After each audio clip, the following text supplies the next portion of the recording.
All right, football is finally here, and Sunday and Monday and Thursday is going to get a lot sweeter now. Thank goodness. Now that football has arrived, and ladies and gentlemen, your Saturday is always going to be sweeter now because you are now tuned into one of the most entertaining, straightforward, and genuine sports talk shows on YouTube. And welcome to the Real to Sports Talk Show. And today, man, we're gonna review the Kansas City Chiefs versus the Baltimore Ravens. The Green Bay Packers played last night against the Philadelphia Eagles. We're gonna talk about that, man.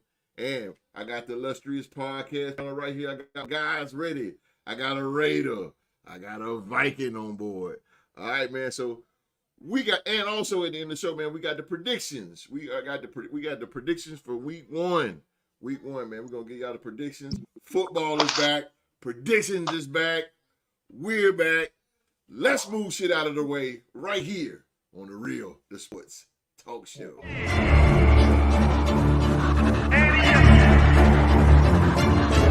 I can't accept the loss, I'm hard-headed.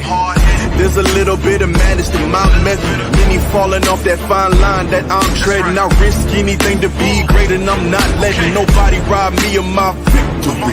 Number one, that's what I'm meant to be. When by any means, only thing that makes sense to me, I can make nice or make history. I got that dog in me, yeah, turn me up. Big energy, got the crowd going nuts. I got that dog in me, any up. I take on anyone, I don't need a one-on-one. I got that dog in me, yeah. I'm talking all bite, no bark. I could rip your squad apart. I got that dog in me, so what's up? Yeah, so what's up? I told her move over. Enough of that mediocre. I've been the man since cruising around in the stroller. I got ice in my veins like a cut in Minnesota. Why not show you how I'm built? Come a little closer. A lot of heart, been smart, aura gotta glow. We can restart, give head start, still get the same result. I'm about mine. Don't you get it confused? I'ma win again. Yeah, that's all that I do. I got that dog in me, yeah. Turn me up. Big energy, got the crowd going nuts. I got that dog in me, any up. All right, football is here, ladies and gentlemen. Thank you so very much for being here with us on this Saturday afternoon.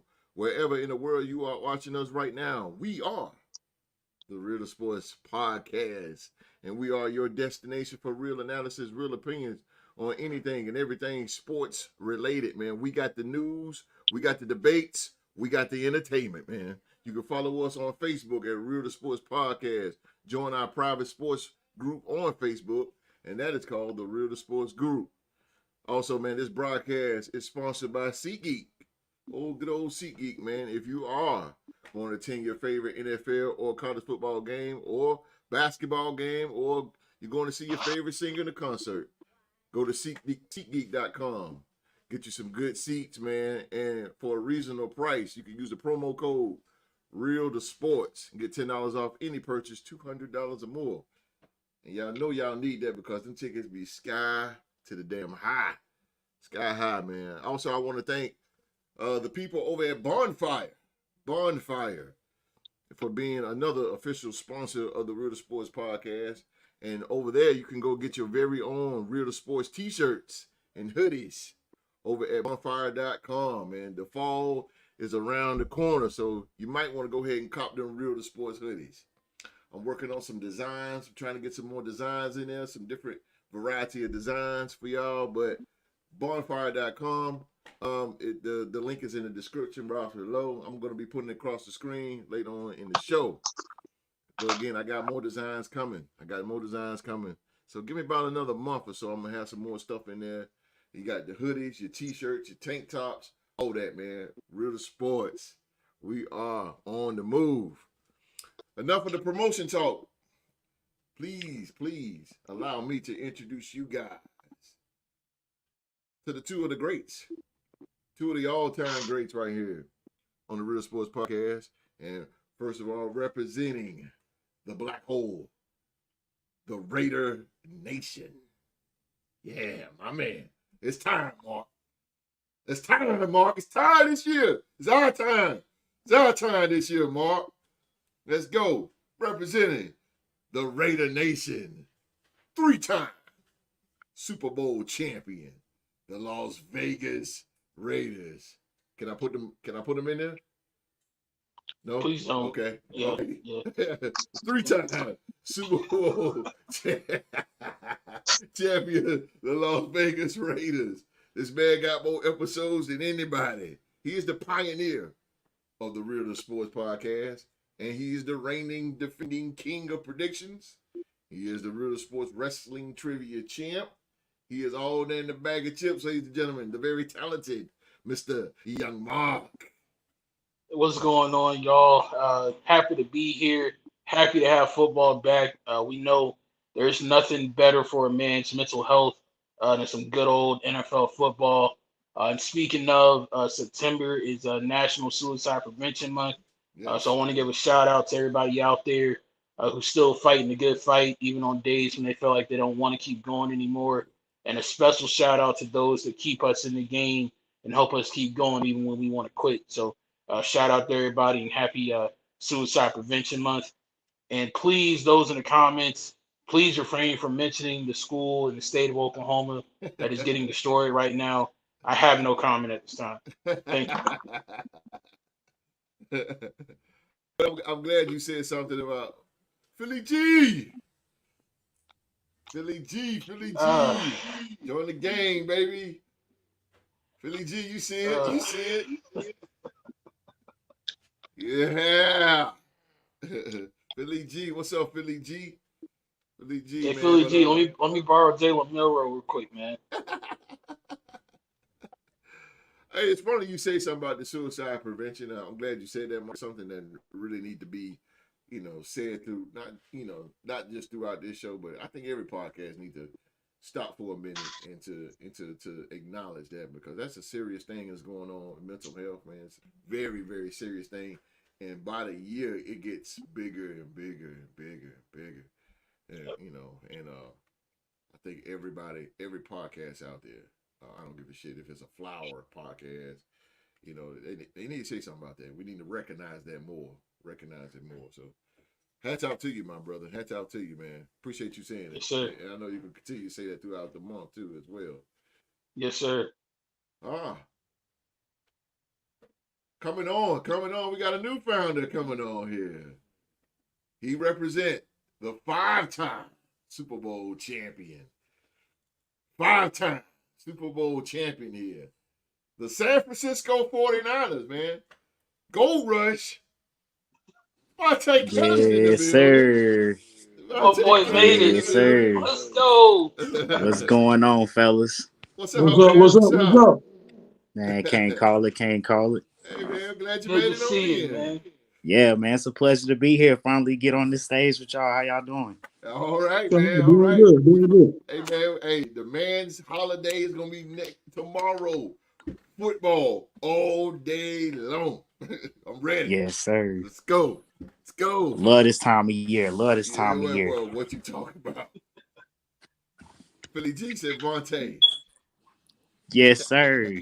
In the building. You already know. Looking forward to week 5 too, Philly.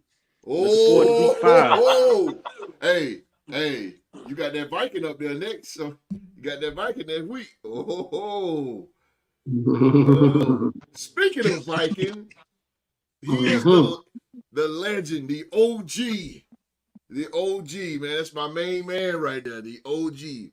A bona fide Hall of Famer. Yes, sir. And it's a different Hall of Famer. Trust me. Hall of Famer. Yes, sir. Representing the mighty Minnesota Vikings. Tied now for the longest reigning Real to Sports NFL trivia champ. Woo!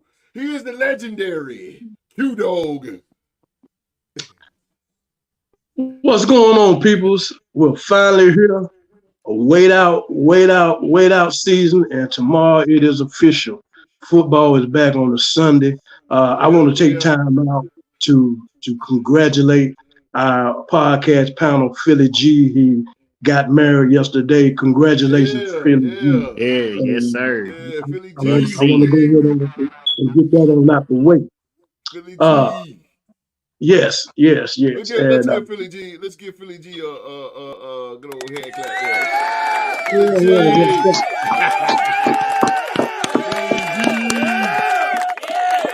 yes, sir. Philly G. Yes, sir. He done crossed over. Yes, He done sir. crossed Philly over. G. Yes, sir. Yeah. So that being said, this is the start of the NFL season. There's another fellow podcast member, Derek Hawkins, been talking junk since the beginning of May. We're in New York, ready to do battle. Well, I don't know if we're doing battle, but ready to take this W. And I got a new friend that I'm going to be presenting every week. This is my new friend. This is Okay. my new friend. You best believe it. Derek Hawkins, pay attention. Because we're going to handle our business up there tomorrow. And I'm glad y'all tuning in.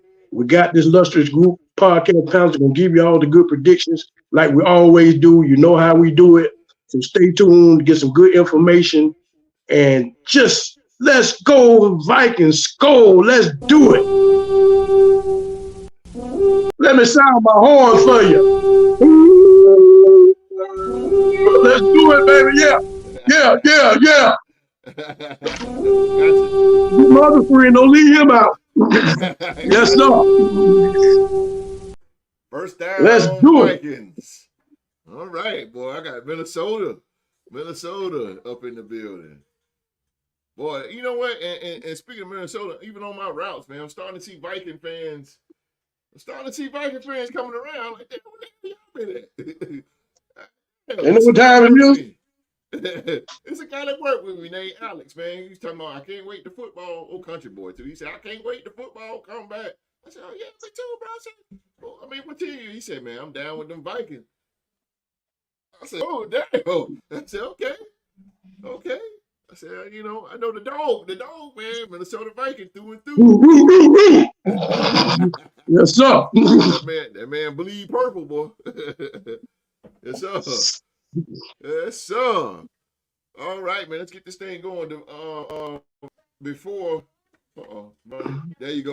But before we get the show started, man, on some real serious, man, we lost two legends. Oh, I ain't gonna say legends, but you know, whatever. And we lost Fatman Scoop. Man. Fatman Scoop passed away, and recently, Rich Homie Quan. I don't know too much about Rich Homie Quan, but I know who he is. So. Hey, how old was Rich Homie Quan? 34. 34? 34. Yep. Yeah, my wife know all this stuff. But yeah, man, they passed away. Fatman Scoop, man. Everybody know Fatman Scoop. One of the greatest DJs out there, man. And nobody can hype a crowd up like Fatman Scoop. He had the distinct voice and everything, man. But man, the Rich Homie Quan, that was, you know, drugs is, I mean, like Mark said earlier, man, about mental health, man. We just, I think it's important, man, that we start checking on each other, and you know, even if it's not for 30 seconds. Hey, man, you done all right? You good? You sure? You know, just check on somebody, man, because we don't know what that brother went to, you know, was going through or went through or whatever, man, for him to, because when a person overdose on drugs, you know, they going through something. And, but it's just sad that 34 years old young man passed away like that, man. So we want to, on behalf of the Real Sports Podcast and Real Sports Podcast panel, man, we want to send our deepest condolences to Fatman Scoop and Rich Homie Quan out there. All right. Let's get to it, y'all. Let's get to this. First of all, let's get this bullshit game out of the way. The Kansas City Chiefs. Yes, they are. Cheating bastards. I can stand them. Kansas City. They faced the Baltimore Ravens. This was the very first game of the 2024 NFL season. Came on Thursday night. Kansas City defeated, with the help of the refs, the Baltimore Ravens 27-20. Devontae, did you check this game out, man? And if you did, what do you think about it? Yeah, I had a chance to catch it. Well, first of all, I was excited for any football to be on TV, especially when the big dogs playing. So, I'm always excited to see something. So, yeah, had a chance to check the game out. To be honest, I'm really disappointed in Baltimore right now, man. They should have used Derrick Henry more, in my opinion. Yeah. They should have used Derrick Henry more, in my opinion. It was too much Lamar scrambling, and here we go with this same narrative now of, hey, you can have all these accolades, win all these MVPs, go crazy in the regular season, but when it matters most, can you beat Patrick? And can you beat Patrick? Right now it's looking like no. I mean, now we're 1-5 in games, also including the playoffs. So don't know much more to say to that. What do you think Lamar needs though? What do you think Lamar needs? Because he, like you said, he was doing a lot of scrambling. He had 122 on the ground alone. Well, at the end of the game, he needed some damn accuracy. Because I needed you to hit Zay Flowers in the back of the damn end zone. And we wouldn't have had to worry about, Isaiah Likely catching the ball and having stimulus of KD in game 7. Thank you. Fuck. It wouldn't have had to come down to that. Oh my God, bro. Oh my God. Yeah. Let's save it. Q, my man. Q. I Q for to break it down for us. Q. Kansas City, Baltimore. Give it to me. Well, we had talked about this game probably about a month before this game actually happened. We was talking about, we had a statement on Lamar and talking about what he needs to do as far as him getting to the Super Bowl. And we knew that Kansas City was going to be the team that was going to be right in their way, as far as him having a letdown game last year in the playoffs. Having a super season and then getting to the playoffs and just having a letdown game in the playoffs. We knew that this was a must game. I'm kind of piggyback on Devontae a little bit. I really feel that we talk about the individual things that he does, and we know he's a great athlete. He's a great athlete. He's come through the NFL all the time, and he wows us with the things that he does with his runs. I see that the one thing he will be the all-time quarterback, get the rushing title for that. He will get that hands down. I see that coming. But at the same time, I really look at it that if he really wanted to be knew that Kansas City was the Achilles heel or getting to the Super Bowl or winning multiple Super Bowls, I think that, to me personally, I think that having a big contract can, from a personal standpoint, can be a good thing for you, but at the same time, it can be detrimental on the other end, because I think that paying all that money towards him, you wasn't able to go out there and get top tier end offensive linemen. You got a young group up front that, that's not going to be able to block well for you. So you're going to be moving and scrambling all the time. And, you're not, and then, he's not that accurate of a quarterback. So I think, if he took about 120, maybe 130 million, you don't need all that money, and let them invest in building a line for you, build you so you can get to that point or get to a Super Bowl.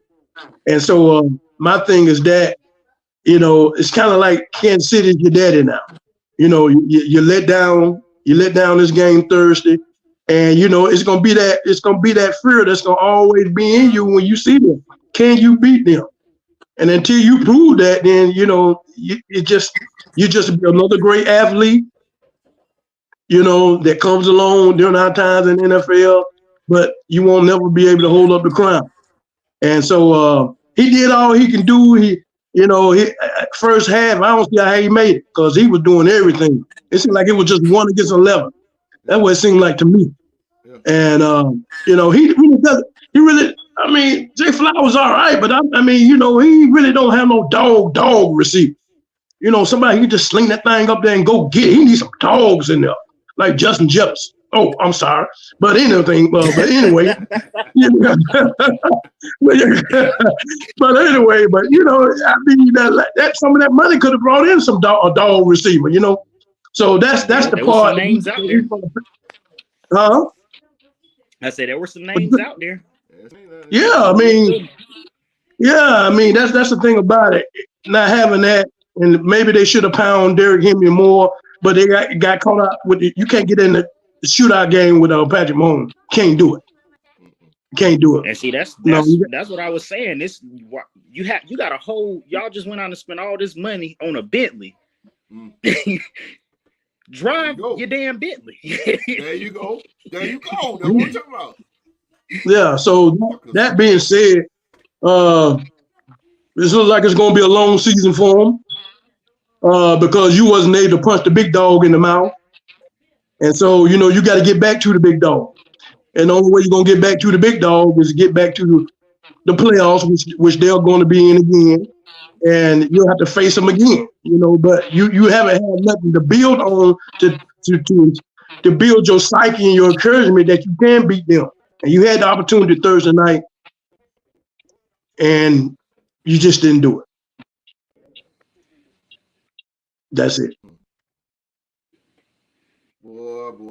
I'm about to tear this goddamn game up. Boy, go ahead. What you think about Kansas City and Baltimore? Because boy, I'm over here like Hulk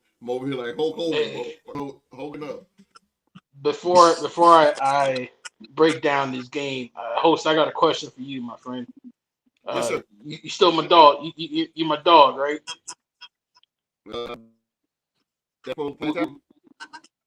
We logged in for life, right?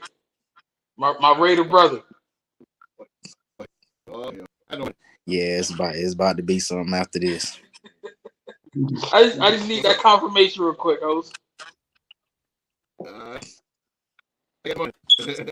So yeah, what's up? Uh-oh. He must be preparing to cooking his answer. I mean, cooking his question. Yeah, I ain't got no money.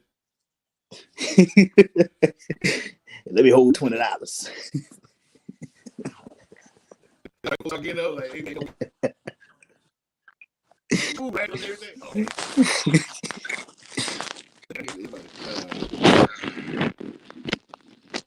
Come on, because I'm about ready to told this guy. Yeah. Well, I'm gonna get a little bit before. Oh yeah. Hold on. There you go. Hear me?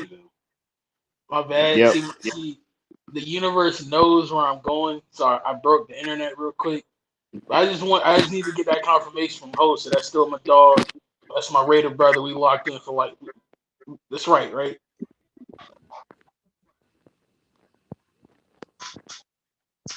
Because I gotta be honest. I was named after a man that played for that team with a good barbecue, and I ain't gonna lie, I was pleasantly pleased with the outcome of that game.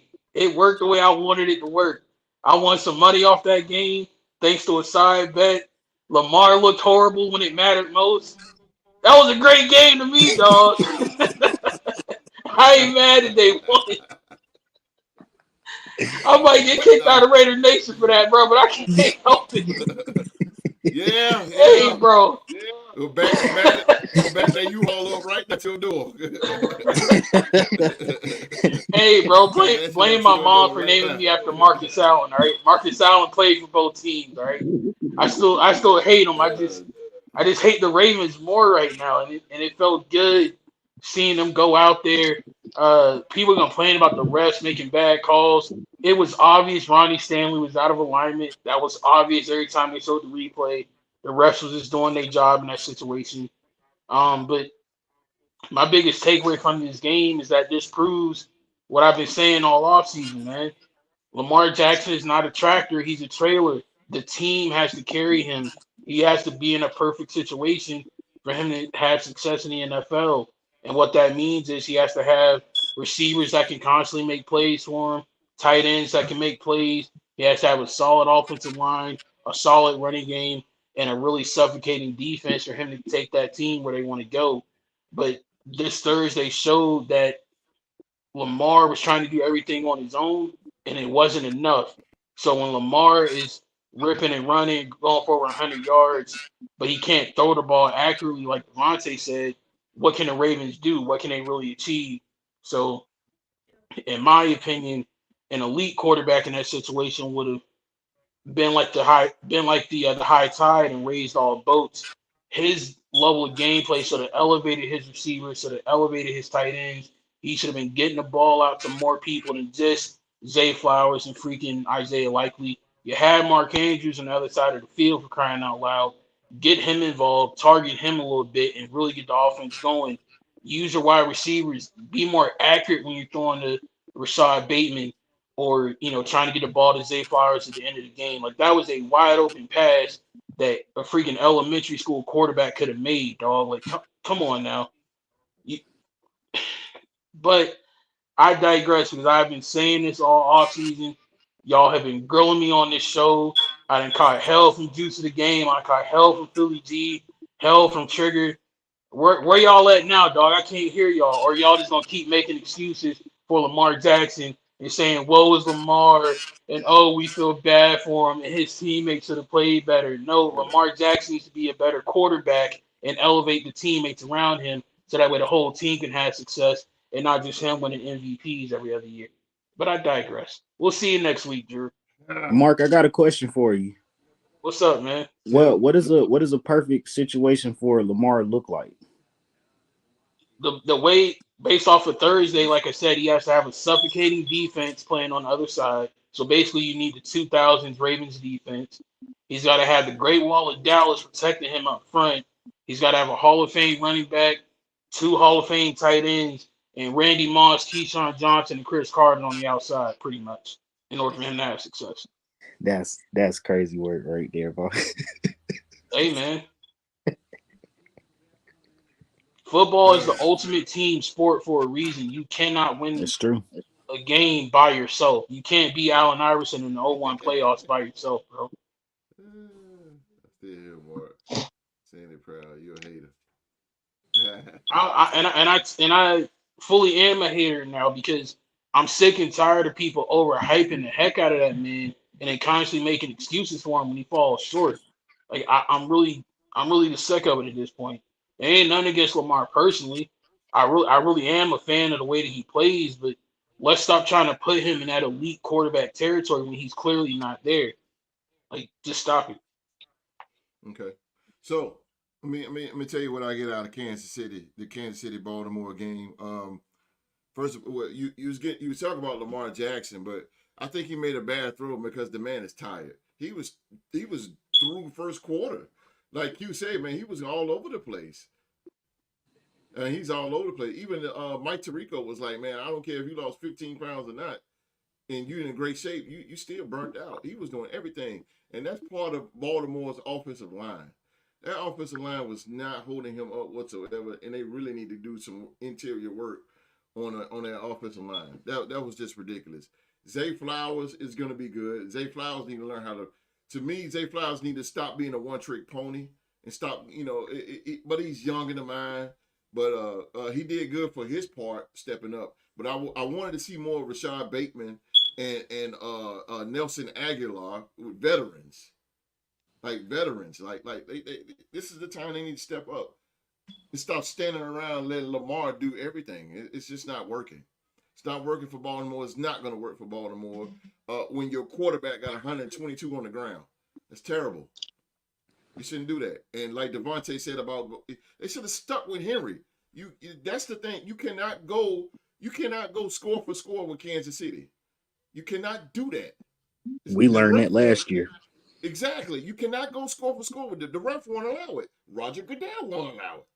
You cannot do it. You cannot go score to score with those guys. So you have to be a bruiser, semi-bruiser, because you can't bruise them all the way because they're well protected.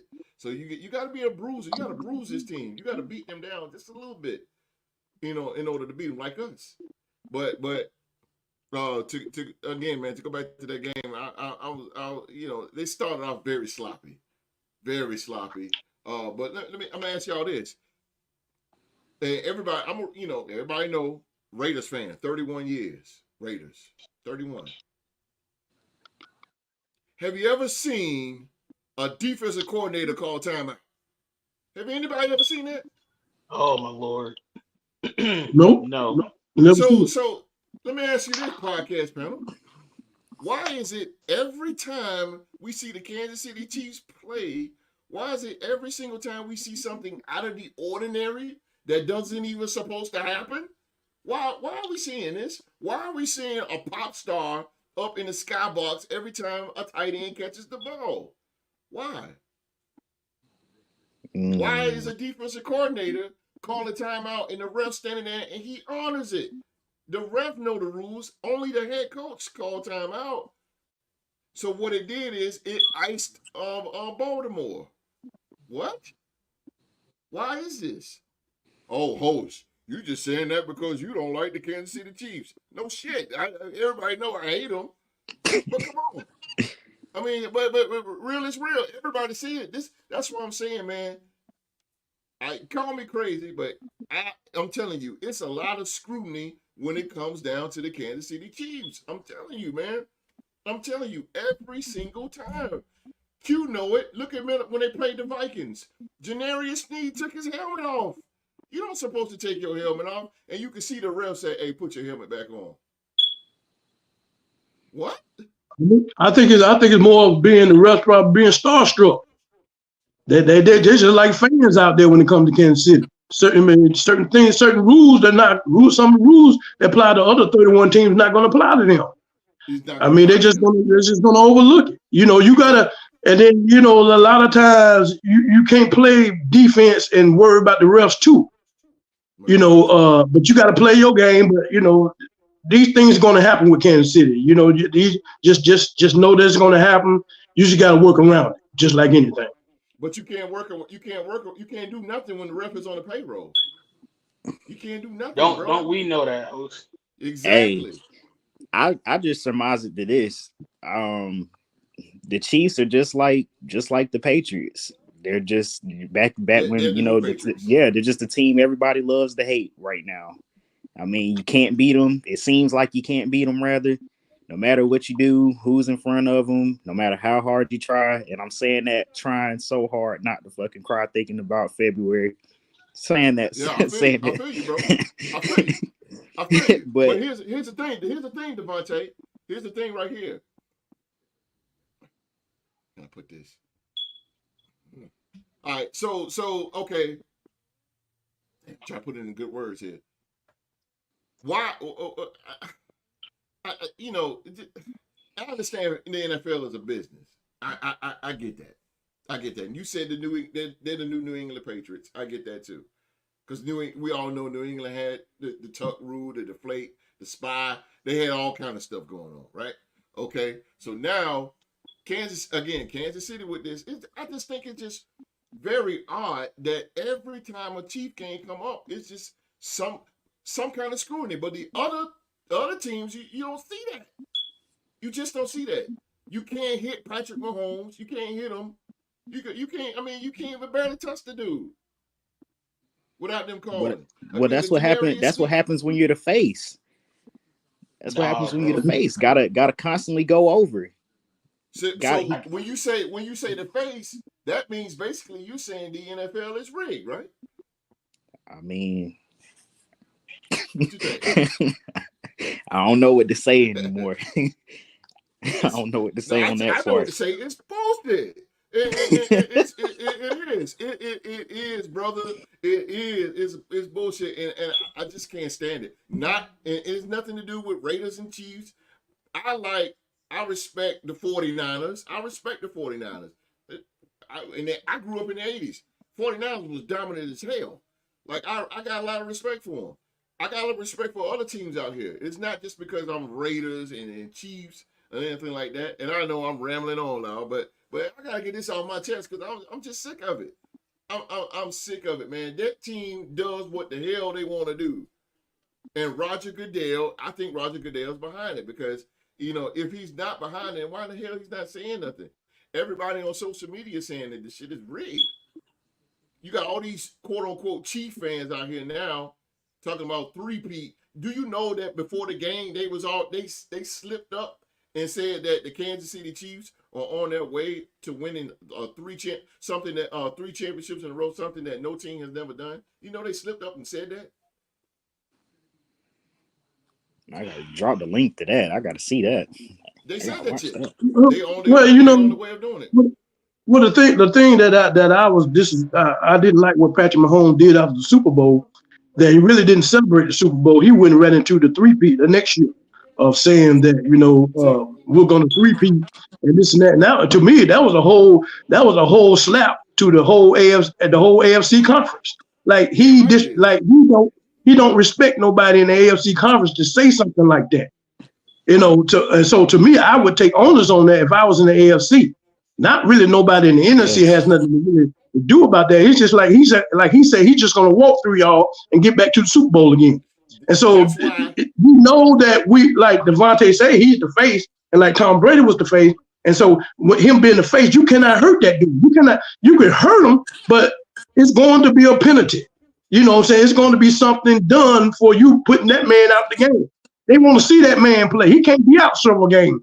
Like you say, they want to see him play. So you got to deal with all that. I don't really know what to say. Like Devontae saying, that this type of football that's going on now, that they want us, they putting him and Tom Brady in a race, him catching up to Tom Brady with these Super Bowls. That's not supposed to even be shown. And that was a disrespect to the 49ers. You paying attention to what he can do to catch up Tom Brady. What about this other team that's playing him? So, that's what they generally want to see. We got to look around it. We just got to play football the way we know we play football and just come away with a victory the best way we can and work around the circumstances that surrounds them. Because they're not going nowhere. Yeah, the Raiders, y'all have to face them. Y'all going to play them tough. Y'all going to play them tough. Max Crosby already said he wants them, but you can't only get him a certain way. You can't take that man out. That ain't gonna happen. Let me tell you something. Fuck all that. When we play them, this whooping. What we gonna get them? It's gonna be monumental. We gonna do the NFL a favor. We gonna beat the We're not gonna allow empire. We gonna beat the evil empire. We gonna beat them. Cue the Darth Vader music. Cue the Darth Vader music. Hey, host, who was the last team in the NFL to beat Kansas City? Huh? Who was the last team in the NFL to beat Kansas City? Oh, fucking us. Right. So it's gonna take us. We can't expect nobody else to do the job that we got to do. You want something done right, you got to do it yourself. Yeah, that's what they say. Yeah. Damn right. When they see us come through Arrowhead, this is what they gonna hear. Okay, but when they do the things they do to y'all, like they do with other teams, can't complain. You can't complain because that's what happens. I don't ever complain. You know why? You know why, Q? Because we've been getting it for the past 10 years. So I mean, what's that? What ain't nothing new? Ain't nothing new. We know what we going into. We know what we going to. We facing. Okay. So y'all really believe it's a new day in Las Vegas right now? It's a new day. We beat them on the road in their house with a quarterback who did not complete a pass for 3/4 of the game. That's true. We played hard-nosed physical defense. We sat Taylor Swift's boyfriend down on his butt. We got in Mahomes' face. We picked him off, and we won the game. And we ran the football pretty darn well. Something that Baltimore had the potential to do Thursday night, but chose not to do. Yeah. Just play physical defense and run the ball, and you can beat them. I swear ain't that hard, bro. I hate that guy. Because they're not all that great. If it ain't that hard, it would have been done already, though. No, they're not that dominant. No. Rasheed Rice was going. You know what kind of route he was going? It's called a Zorro. That's all he was doing. Slant. It's a Zorro. It's a Zorro slant. That's all he was doing. He was not throwing nothing down the field. He was not doing anything. They were just running slants. Dink and dunk slants. You kidding me? I don't mean no shade. Patrick Mahomes, the great offense that they're running, what's so great about it? All they was running was confusing slants. That's all. They were confusing the hell out of Baltimore's God, man. defense. Like Marlon Humphrey got torched by He Xavier did. Worthy. It was a straight He busted did. coverage. Yeah, he got murked. He did.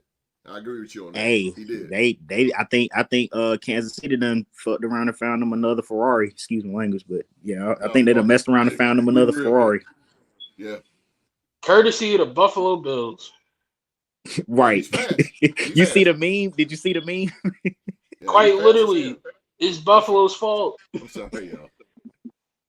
I hate that goddamn team. I had to get it out of my chest, man. I hate that goddamn team. I swear. It's okay. I'm in the same wheelhouse. Man, the ball be cheat, man. I swear, it's the cheats, man. I swear. God damn, man. But anyway. It's just something you gotta deal with. I mean, it's just something you gotta deal with, man. It ain't gonna stop. Yeah. It ain't gonna stop. Hey, you know what they say? In order to beat a man, you gotta beat the man. So That's I right. mean, right now we gotta work with them stripes, climb though. up that mountaintop. Y'all say that because y'all ain't gotta deal with them. I mean, you know, we got to deal with them. Somebody that we don't have to play them for right now. Don't have to worry about them. Y'all still have to see them twice. Yeah. You don't even got to really worry about the refs. Yeah, that's it. Because the refs didn't really get involved with us on Christmas. Huh? I don't even remember the refs really getting involved in our game on Christmas, and even if they did, we still overcame it and won. So it is possible. Let us play. Hell, Denver beat them. Russell Wilson beat them with the damn Broncos last year. Like, these guys are not immortal. Jacksonville had them on the ropes. Well, that's a conference game. But listen, I'm going to say this and I'm going to shut up. Baltimore Ravens is known to, they're a bruising team. They're known to beat your ass. They're known for that. But they're out of their element when you can't use that against Kansas City. You out of your element then. So now you have to play zone. Because I know the flag's gonna come up. That's the reason why. See what I'm saying? They know the flag's gonna come up. You can't play the type of defense you want because you worry about them flags. Boom. You can't do. You shouldn't worry about no flags. You can't do what you do because Patrick Mahomes is well protected. I still do what I do. They throw me in the flag they want, but I still do what I do. Yeah, right. Yeah, that's what we do. Yep. That's what I do. I wouldn't change. I'm digressing. Next game here. I'm setting up. God damn, I hate that team. But anyway, next game, man. Philadelphia Eagles. I stayed up all last night and I'm paying for it. The Philadelphia Eagles. Great game. They defeat the Green Bay Packers 34-29. Devontae, what you think about this game here? It was a great game. Back and forth, very sloppy though. For both quarterbacks, they both, in my opinion, neither one of them played their best game. I will say this though.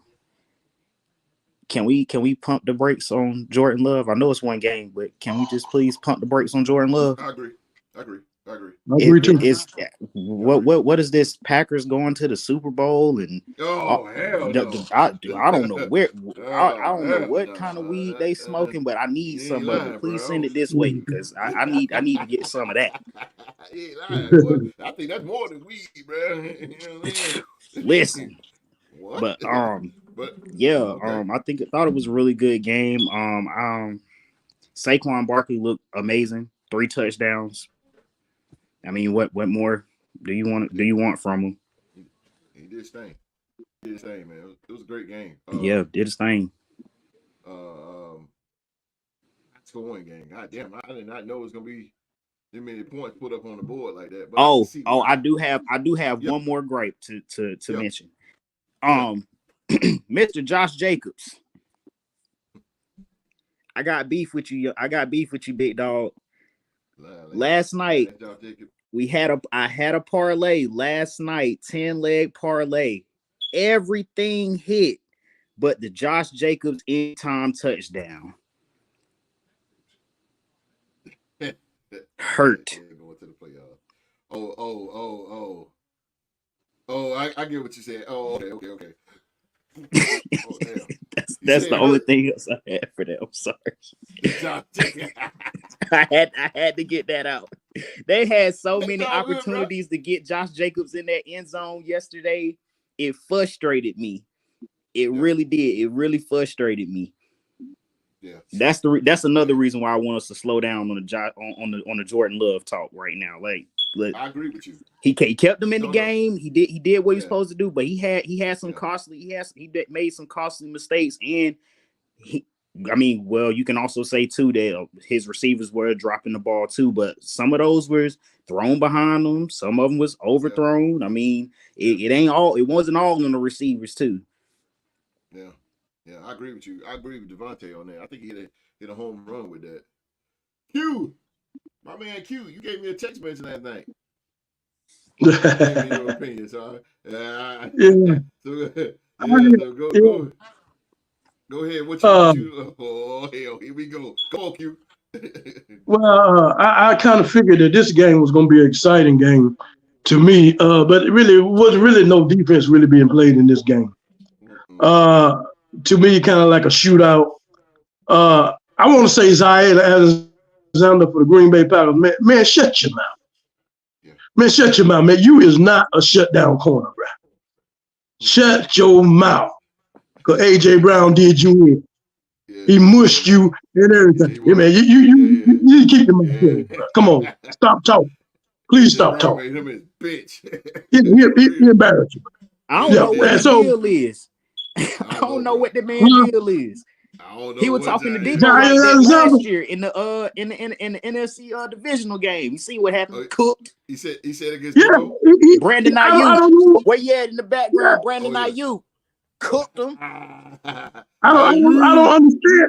I don't understand this dude, man. He talk, but your play don't back up your talk. That's you really don't. And that being said, this game kind of like, when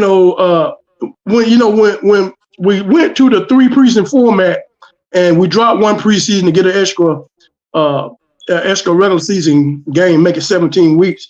It was kind of good for that aspect, but when we had 4 preseason games, the 3rd preseason game was the dress rehearsal preseason game where the starters would play first half.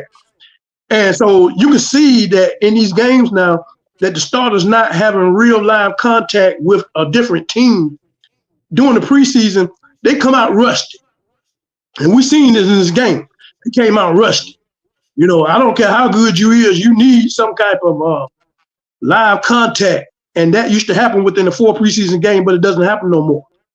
And so we're going to see that in week 1 with all these teams that are coming out. We're going to see some rush.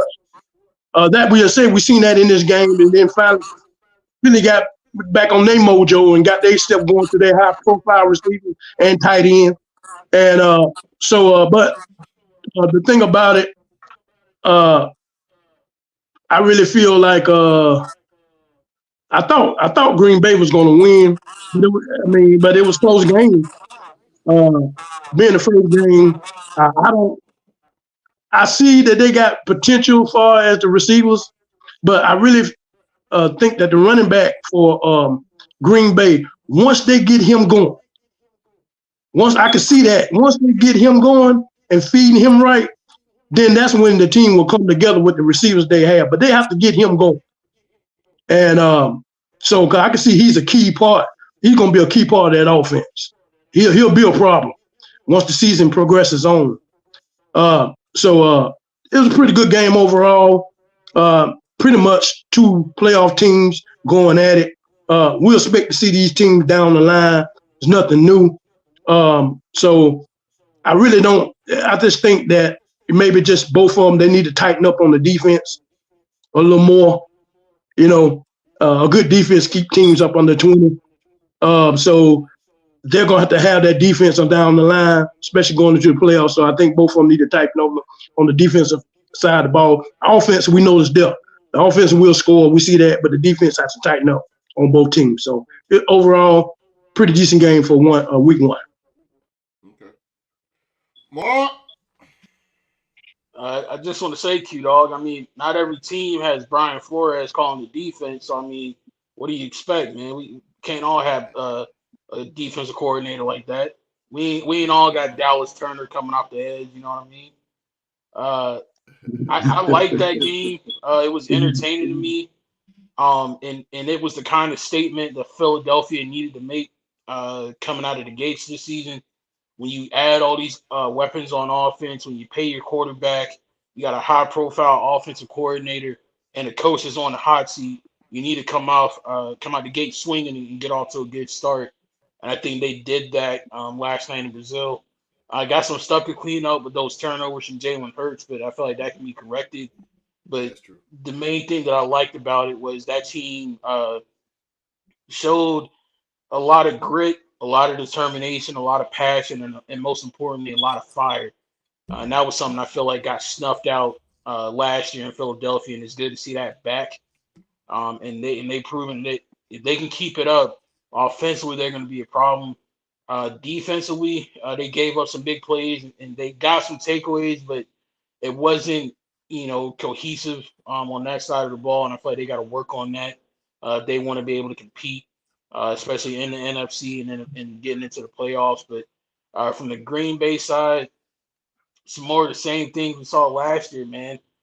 Even when Jordan Love went on that magical playoff run and they were beaten down on Dallas and San Francisco, at some point in the game, things turned around. Jordan Love started to get sloppy with the football, started turning it over. Another team came back on him and nearly won the game. And in the case of the game against San Francisco came back and won the game.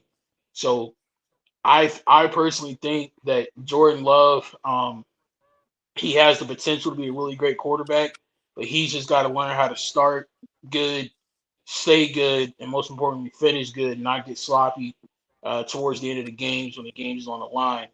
And I hope he's okay because we were talking about it in the pre-show. If he's out, man, God bless Matt LaFleur in Green Bay. Matt LaFleur is really going to have to earn that offensive guru title that he has because their backup quarterback is Malik Willis. And I say this with no disrespect to the young man. I've never, ever, ever in my life of watching football seen a player this freaking raw make a 53-man roster as many times as he has. Like, to be in the NFL, getting coached by professional coaches and professional quarterback coaches and offensive coordinators, and you still look that effing raw at this stage of the game. If I'm Green Bay, bro, I'm hitting up the phone lines, calling Desmond Ritter, calling somebody from the UFL or Nathan Rourke from the Canadian Football League. I'm calling somebody because you're gonna need another quarterback to get you through any type of absence that Jordan Love may have. Because if it's Malik Willis, bro, y'all might mess around and miss the playoffs if he got to be in there too many times. Here's my take of this goddamn game. Oh God, he took the glasses off. Oh shit! Here we go. Hell. I'm scared. Here's my take of this game. Let's start with Green Bay because I agree with you, Mark. If Jordan Love cannot come back the next game, they're gonna be in the world. If he out a couple of games, they can be easily 4-5 real quick. Because Malik Willis is just not the guy. I think they should go get somebody like Desmond Ritter or even Ryan Tannehill. Like you need a quarterback that's going to at least get you 2 games. I mean, you got the Lions, the Bears, and the Vikings in that division. Like you need a quarterback that's gonna get you through some tough times ahead. Why not? Get Tannehill or I would get Tannehill. Desmond Ritter is a good choice. I would do that, but. I start with Green Bay. What's his name? Last name Reed, number 11. He is explosive. Yeah, he's fast. He's fast. That's their secret weapon. That's their X factor right there. Romeo Dobbs. Great route runner. Good hands. Those 2 guys. But Reed is their X factor. Shout out to Josh Jacobs, the lying son of a bitch, because he said he's gonna stay with us, but he didn't. But anyway, but he is doing his thing, and he was a workhorse, and I'm really impressed with the runs that he did. He's really picking up from 2022 with us when he led the league in rushing. Like he Oh yeah. played a good game. Green Bay run, and he held up Green Bay run game because they're missing AJ Dillon for the season with a neck injury. AJ Dillon, if AJ Dillon was there, it'd probably been a ball game going to Green Bay. But Green Bay was exposed. The offense looked pretty well good. Jordan Love, man, I agree with Devontae. Jordan Love is too much hype train around him. Give him a few more games. Yeah, he beat Dallas in the playoffs. Yada yada yada. Okay, all right, cool. But he got to get some more. You got us as fans, passionate, loyal time fans. You got to show us that ain't shit. Like you got to show something more. Talking about Super Right, Bowl. because anybody can beat Fuck out of Dallas at here. this point. That's all. Well, word up. Huh? I mean, but okay. And now to jump over to the Eagles, I wrote down in my notes, why is Jalen Hurts throwing off his back foot? I don't understand it. I don't get why he's always throwing off his back foot, even though it was there and some shit, man. But he got picked off first. Bam! They picked his ass off. He's throwing off his back foot. I'm like, yo, Jalen, stop falling back, throwing. You don't throw off your back foot. You never do that shit unless you like Brett Favre or somebody like that. But you throwing off your back foot. But the Saquon Barkley, like Devontae said, Saquon Barkley looks rejuvenated. He looks happy. He looks like he got a little lighter in his stature. Man, but I think the Eagles, man, they got some what's the word I'm looking for? Persevere in them. They got some persevere in them, and it was a good game. It was a really good game. They came through. I thought Philly was going to lose that game, to be honest with you. I thought they was just going to give it away. But Philly G, I know you watching, and I got a rough for your fellas. Pun intended. Darius Slay sucks. Yeah, trash. Darius Slay sucks, bro. Yeah, he sucks. He sucks, bro. Darius Slay sucks. Oh, yeah. And I know that's your boy, and I know he's been on the team for a long time, but you can get him the fuck out of here. Yeah, that dude sucks, bro. He's just not it. He's not it. He's just not it. He's not. He's not terrible, but he's getting toasted, bro. And them young boys on Green Bay, they lit his ass up. They couldn't hold him. I mean, he couldn't stay with him, bro. Yeah, he's older, like 13 years in the league, something like that. Yeah, man, he's overrated, man. It's time. It's up. That secondary is not that good like it used to be. All in all, man, I like, and we gotta give credit. First of all, they played on a shitty field. That field was just garbage. You tear your ACL up just. You tear ACL up putting your shoe on. That's how bad. And it's not the fault of Oklahoma State this time. I want to clear that up. It is not our fault this time. We had nothing to do with it. Yeah, it's terrible.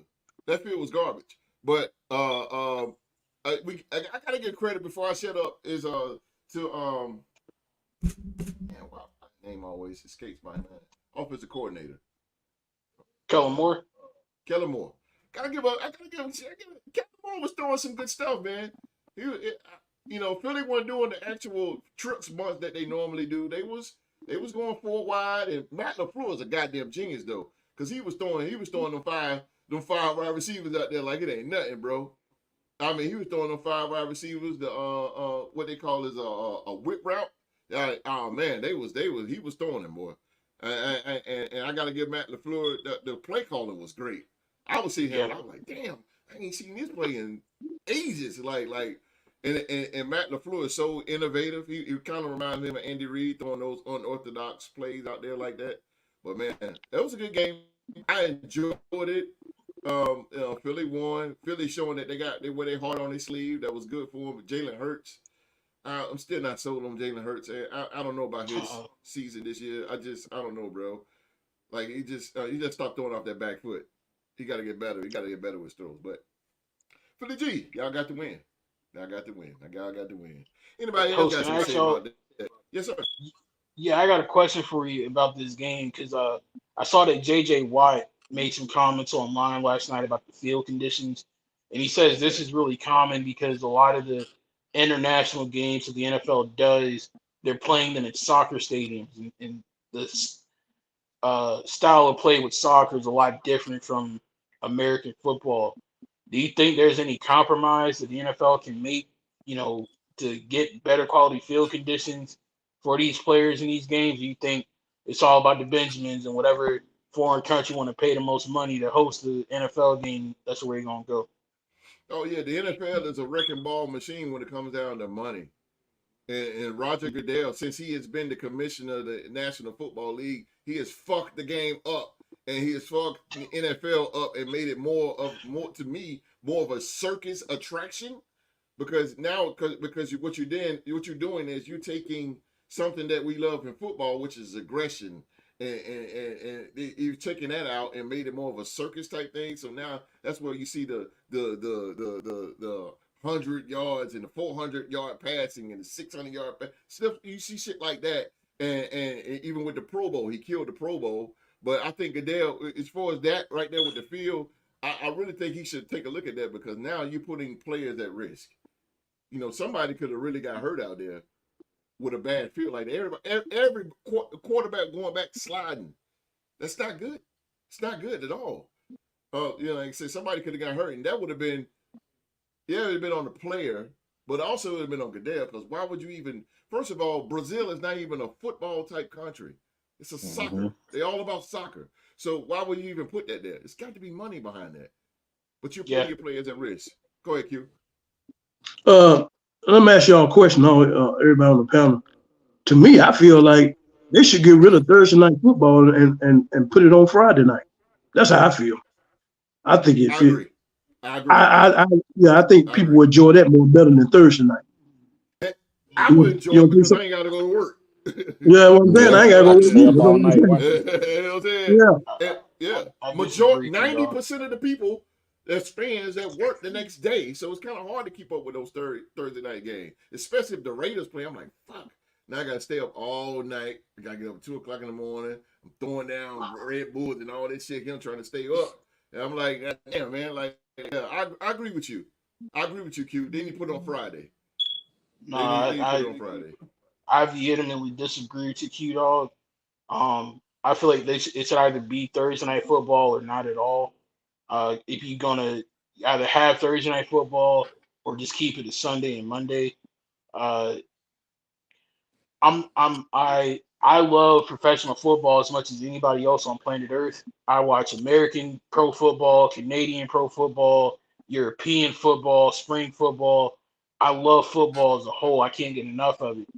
But I'm tired of the NFL kind of impeding on other people's territories. Like they are doing these Christmas games, and Christmas is normally an NBA holiday.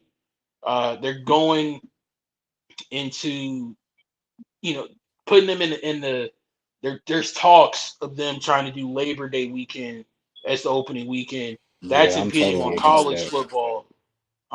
So, and then Friday nights, it ain't that big of a deal here, but in places like Las Vegas and Texas and Florida and Southern California, Friday nights are all about high school football. And especially in a state like Texas, high school football is religion. So you're then going to impede on their territory as well by just trying to have more games on TV. You have a bulletproof viewership model. People in this country are going to flock in droves to professional football no matter what day, no matter what time you play it. I personally think if the players are saying they don't like Thursday night football and your fans are saying they're not really big fans of it, just go ahead and axe it and keep it on Sunday and Monday night. Case closed. I'm with you too on that. I mean, but just stop trying to impede on other people's territories, bro. Like, let other people shine too, And not everybody got Peacock, and not everybody got Amazon. Yeah. So you're catering for Amazon because you signed a contract, and you're catering for Peacock, which is part of NBC now, and that's fine and dandy. But you money talks. When you do shit like that, you're losing fans.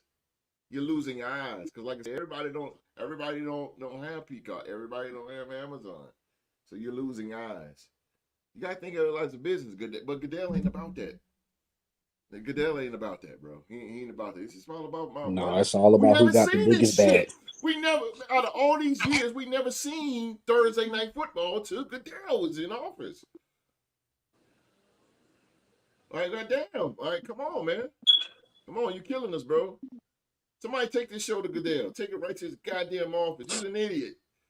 I mean, I don't have anything against Thursday night football because for fans of certain small market teams that aren't really successful, that's at least the one nationally televised game they can get.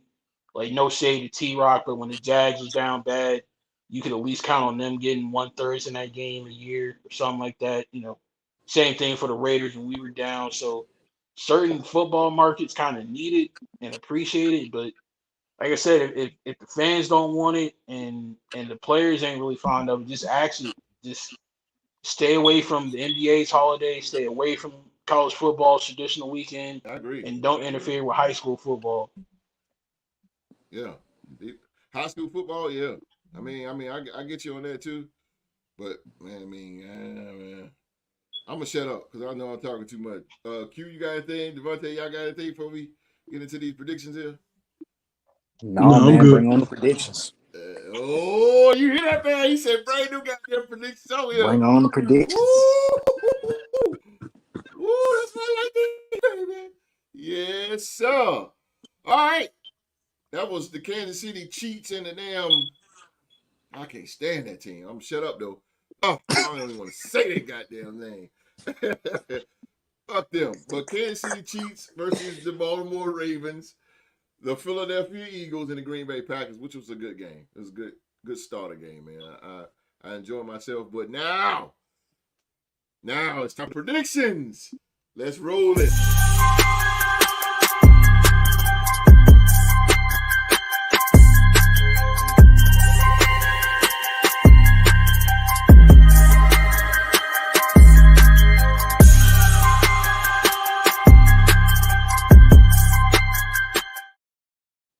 All right, man, this is the week 1 NFL predictions, first one of the season. I'm excited because we got 16 more after this shit right here. So let's get this thing rolling. Let's get this thing rolling, man. Ladies and gentlemen, the podcast panel and myself this year. I'm in it this year, baby. Yes, sir. I'm going to be predicting too, boy. I'm going to be predicting who is going to win for week 1. And the winner of this, I will reveal on Tuesday night show. And who will be the king of predictions. Speaking of king of predictions, we're going to start this predictions off with the king himself. He is the reigning king of predictions, Mr. Young Mark, who, by the way, has the best record. In predictions, man. Mark went 16-1. Holy shit. That was something. Soon to be second best. Oh! Hey, Papa's bro, got a brand new bag. I would have been 17-0 had Matt Prater learned how to kick a freaking field goal in an indoor stadium. How the freak do you go wide right indoors, bro? With no wind. With no wind, bro. Bro. Oh man, that was incredible. I was really impressed with Mark, man. He picked him right on the. And it was the last week of the season. That makes it even more impressive. Do you know how hard it is to predict the last game of the year with all the unpredictability of who gonna play and who not? Man, I know, right? Mark was at the close. I was like, damn. Rockstar Rock. What's up, Rock? What's up, Rock? Man? What's up, Rock? What's up, Rock? What's up, Rock? In the Jacksonville Jaguars. You Jacksonville Jaguars, Mark, your folks. I know. I'm reserved comments on that game until after the game is final. Thank you. Let's go, baby. All righty. Prediction time. Here we go. We're going to start off with the king himself. First game here off gate. Put me to sleep. The Carolina Panthers. They go to New Orleans to take on the New Orleans Saints. The New Orleans Saints. Carolina last year had the worst record in the league. They was 2-15. And the Saints last year, 9-8. So, hey, host, did you put it up? It didn't show up. Did you? Normally, I say it didn't show up. The game. You normally would put it up. I'm not showing the game. You get what I'm saying? I'm not showing. No, you said Carolina and huh? I'm not showing the game. No. The name, the game itself, you would put it up. It's not showing up. You would type it up. You get what I'm saying? I'm not pulling it up, Q. Oh, you're not. You're just talking it. Okay, go ahead. You're doing different this year. Okay, go ahead. You're doing it different than what you did last year. Okay, go ahead. Huh? You get what I'm saying? Just like when you did Philadelphia and Green Bay, and the time they played, it's not coming up. So I guess you're doing it different. Go ahead. No, I'm not doing it. No, I get what you're saying. No, I'm not doing it like that this time. That's too much typing for me. And we'll be Okay, I got you. Okay, I'll do one. Nah, you good, bro. All right, King. What you got? What you got, man? You got these born-ass Carolina Panthers, or you got the New Orleans Saints? Carolina did play New Orleans pretty tough last year. Oh, In the two games they had, they made some improvements to their team, but not enough to really move the needle for me. And also for personal reasons, I need Derek Carr and the Saints to win this game. Because if Derek loses to Carolina and then messes around and loses to us later on this year, he will be the first starting quarterback in NFL history to lose to all 32 teams. We cannot have that happen. Protect Derek Carr. Give me the Saints. The Saints it is for the King. All right, Q. Carolina or New Orleans? Well, kind of like what Mark said. We know how Carolina, how dismal they were last year. They made some improvement. They got the offensive coordinator coach from Tampa Bay to be the head coach. I kind of like him. I really do. But they didn't make a whole lot of eye-dropping, eye-popping moves. I think they will improve a little better than what they did last year, but nothing major. This is a divisional game. I wouldn't take them lightly. I wouldn't take no divisional game lightly. So being that I think it's going to be more likely the Saints and Tampa Bay battling out for the division. So I'm gonna go ahead and take the Saints on this one. Saints it is for the dog. Devontae, Carolina, or the Saints. This is an NFC South division game.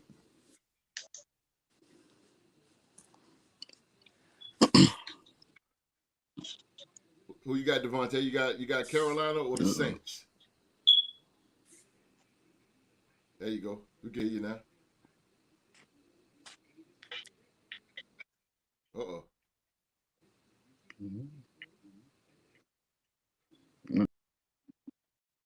That's all right. We'll bring him back. So, but before Devontae come back, Q, let me ask you a question.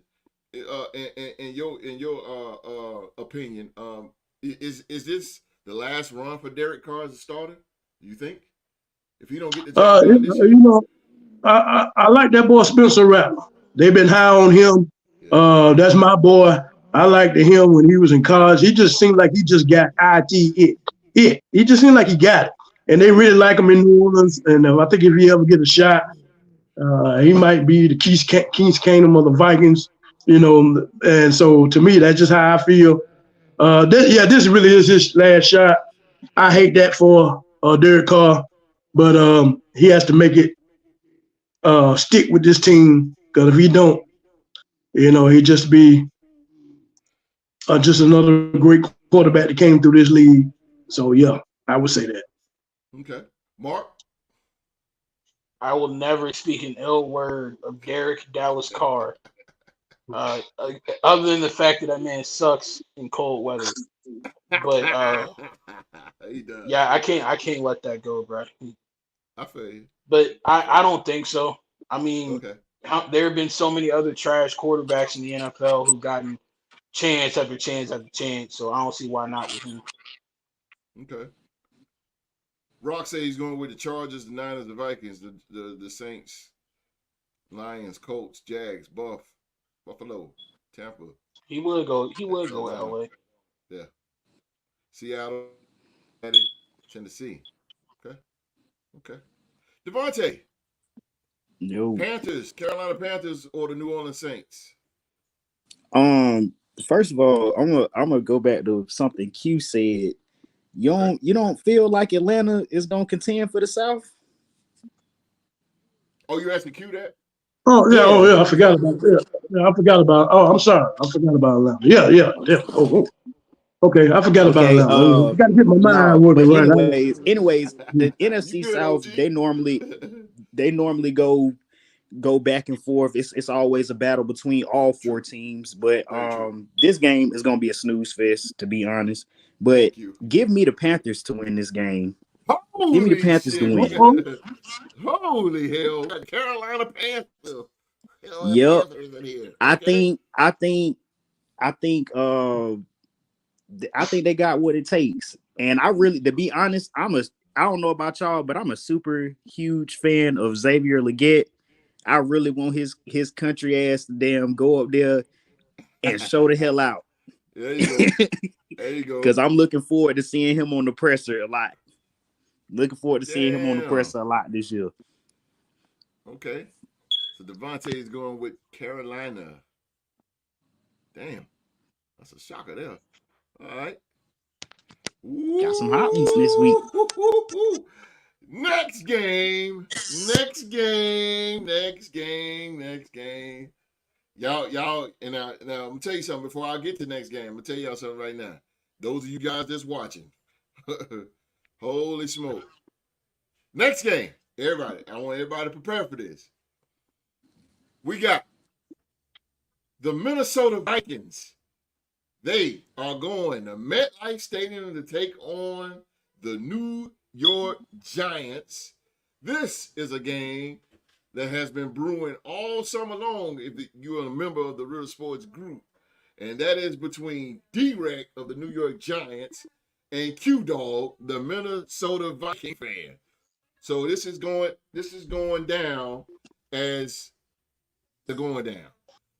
The Vikings they acquired they went 7-10 last year. The Vikings did. They got Aaron Jones, they got Shaquille Griffin, Sam Darnold, Jonathan Grenard, Stephon Gilmore in free agency, and they drafted Alabama defensive end Dallas Turner.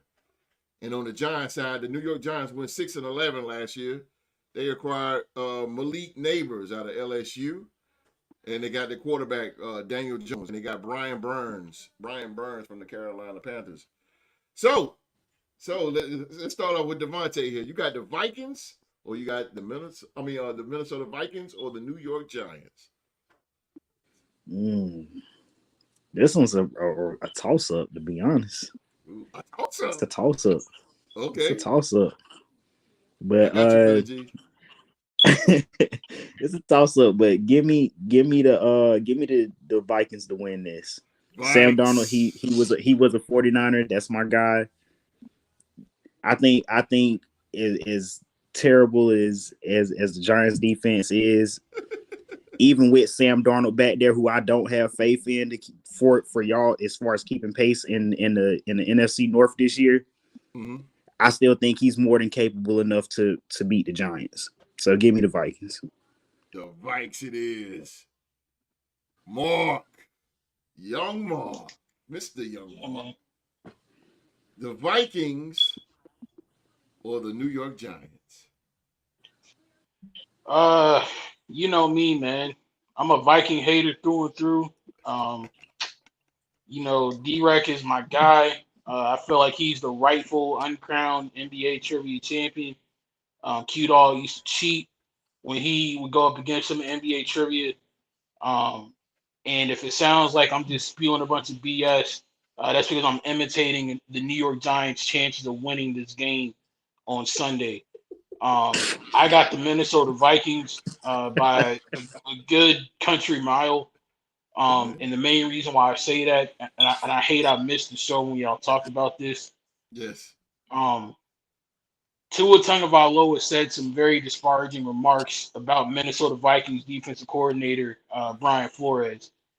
And I don't feel like Tua's remarks are reflective of how other players feel about Coach Flores, because I remember when he was down in Miami, those teams oftentimes got off to an incredibly slow start, and he rallied those teams, and they normally got roaring back to life in the second half of the season. And I just personally feel like Dallas Turner and the rest of them boys on defense, being led by the veteran Stephon Gilmore, I think they're going to rally around their coach and show the world that what Tua said was BS. And I think they're going to have an incredibly big day. Daniel Jones is going to be sacked a lot. He's going to turn the ball over. He's on an island by himself without Saquon and Darren Waller now. And that's prime pickings for a hungry defense. So give me the Vikings defense in this one. Return of the Purple People Eaters. Okay. Sound the horn, baby. Sound the horn. I can't believe it. Oh, We're gonna damn. skip over Q. We already know what he doing. We already know what he's going with. Yeah, somebody wake me up because I'm about to straight. I can't believe what I just heard. You say you want to you say you want to hear the horn. Yeah, let me hear the horn. But you know, There it is. before we get to the dog, because I know the dog is finna be he's finna bark on this one. But you know, you got. I want to talk about rivals because, like I said, this is between D-Rec and the dog, and this has been going all summer long. You know, since the schedule has went out. So again, this is big. This is a lot riding on this game right here because it's been so much shit talking between these two.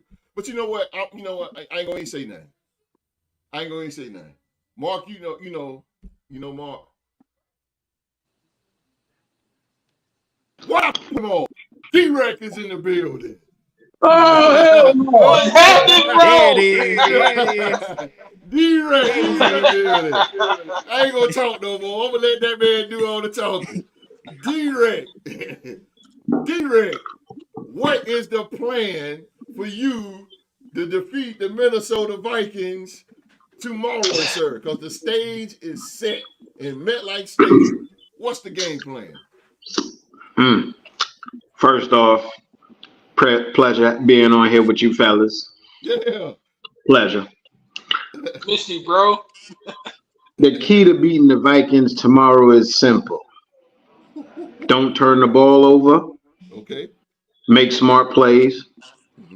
Force Sam Darnold to do dumb plays because he's going to hear footsteps from O'Brien Burns coming to get him, Kayvon Thibodeau coming to get him, and Dexter Lawrence coming to get him. Oh, JJ going to be placed on an island and the bank ain't going to be open on Sunday. Stick your chest out, D-Rec. Jordan Addison, he going to be on the island too because of O'Dory back in big blue form, ready to go. So the offensive line has been beefed up, looking good. We ready to rock and roll. Q-Dog, I don't want to hear no excuses. I don't want to hear nothing. When you lose, you better post. Oh, damn. Come on, all summer you've been coming at me, Q-Dog. I've been here. I'm here now. Stage is set. 1 o'clock. 1 o'clock, be there, bro. Oh, all right, Q. Tell me. Hey, real quick, Q. Real quick, Yes, Q. sir. Before you go, I got a question for Derek, real quick. You said something about being said one of the keys to winning the game is being smart with the football. Do you trust Daniel Jones to make smart decisions tomorrow? Good question. Good. That's a good ass question. Good ass question. You must have been reading our marks. Damn. Okay. I'm gonna say I gotta be honest. I'm gonna say no and yes. No, either No one. and yes. One or the other. That's a little shaky. Sound like a no to me. Nah. Sound like a no to me. Truth be told, he been known to be a little shaky a few times. You know, he been known to get that ball away, but he hit them footsteps too. that he do. But let's see how he is with Brian Daboll calling all the plays. Okay. And like I said, if that offensive line can hold up and the wide receivers run their routes the right way and get open, he got to be able to throw that ball. Okay. If he can't throw it, tuck it and run. They already know you can run. Damn. So. All right, Q, what's the game plan to knock down these New York Giants? Because you are on the road, sir.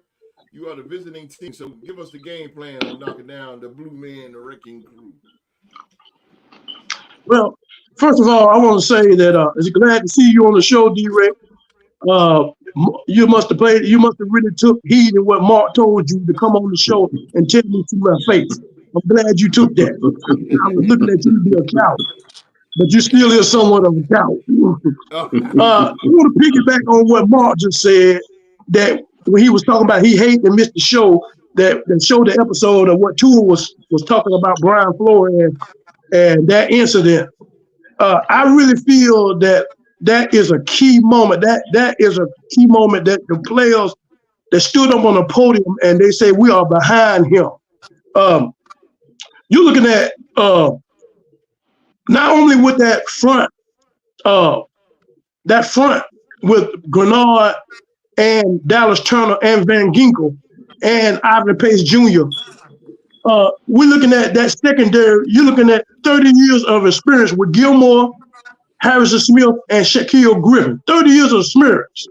Nice. So that means these are smart football players. Very smart football players. Yeah. They don't have to be great, but they're smart enough to outwit a quarterback. Then you throw in Brian Flores with his mixture of the way he creates the exotic defense. It's going to be hell for Daniel Jones on the defensive side. Going to be hell. Then you look at on the offensive side. How can you going to defend the dynamic duo of Justin Jefferson and Jordan Addison? How can you defend that? There's no way. I don't care about no Banks, whoever he is. Deontay Banks. Your Banks are going to be bankrupt come Sunday. So then you throw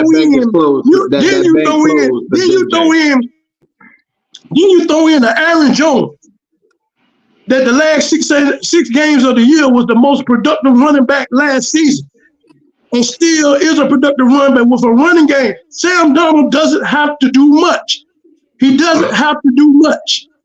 We got two of the best offensive bookends in the league with Darisaw and Brian O'Neill. When we played Carolina last year, Brian Burns didn't get but one tackle facing Darisaw. One tackle.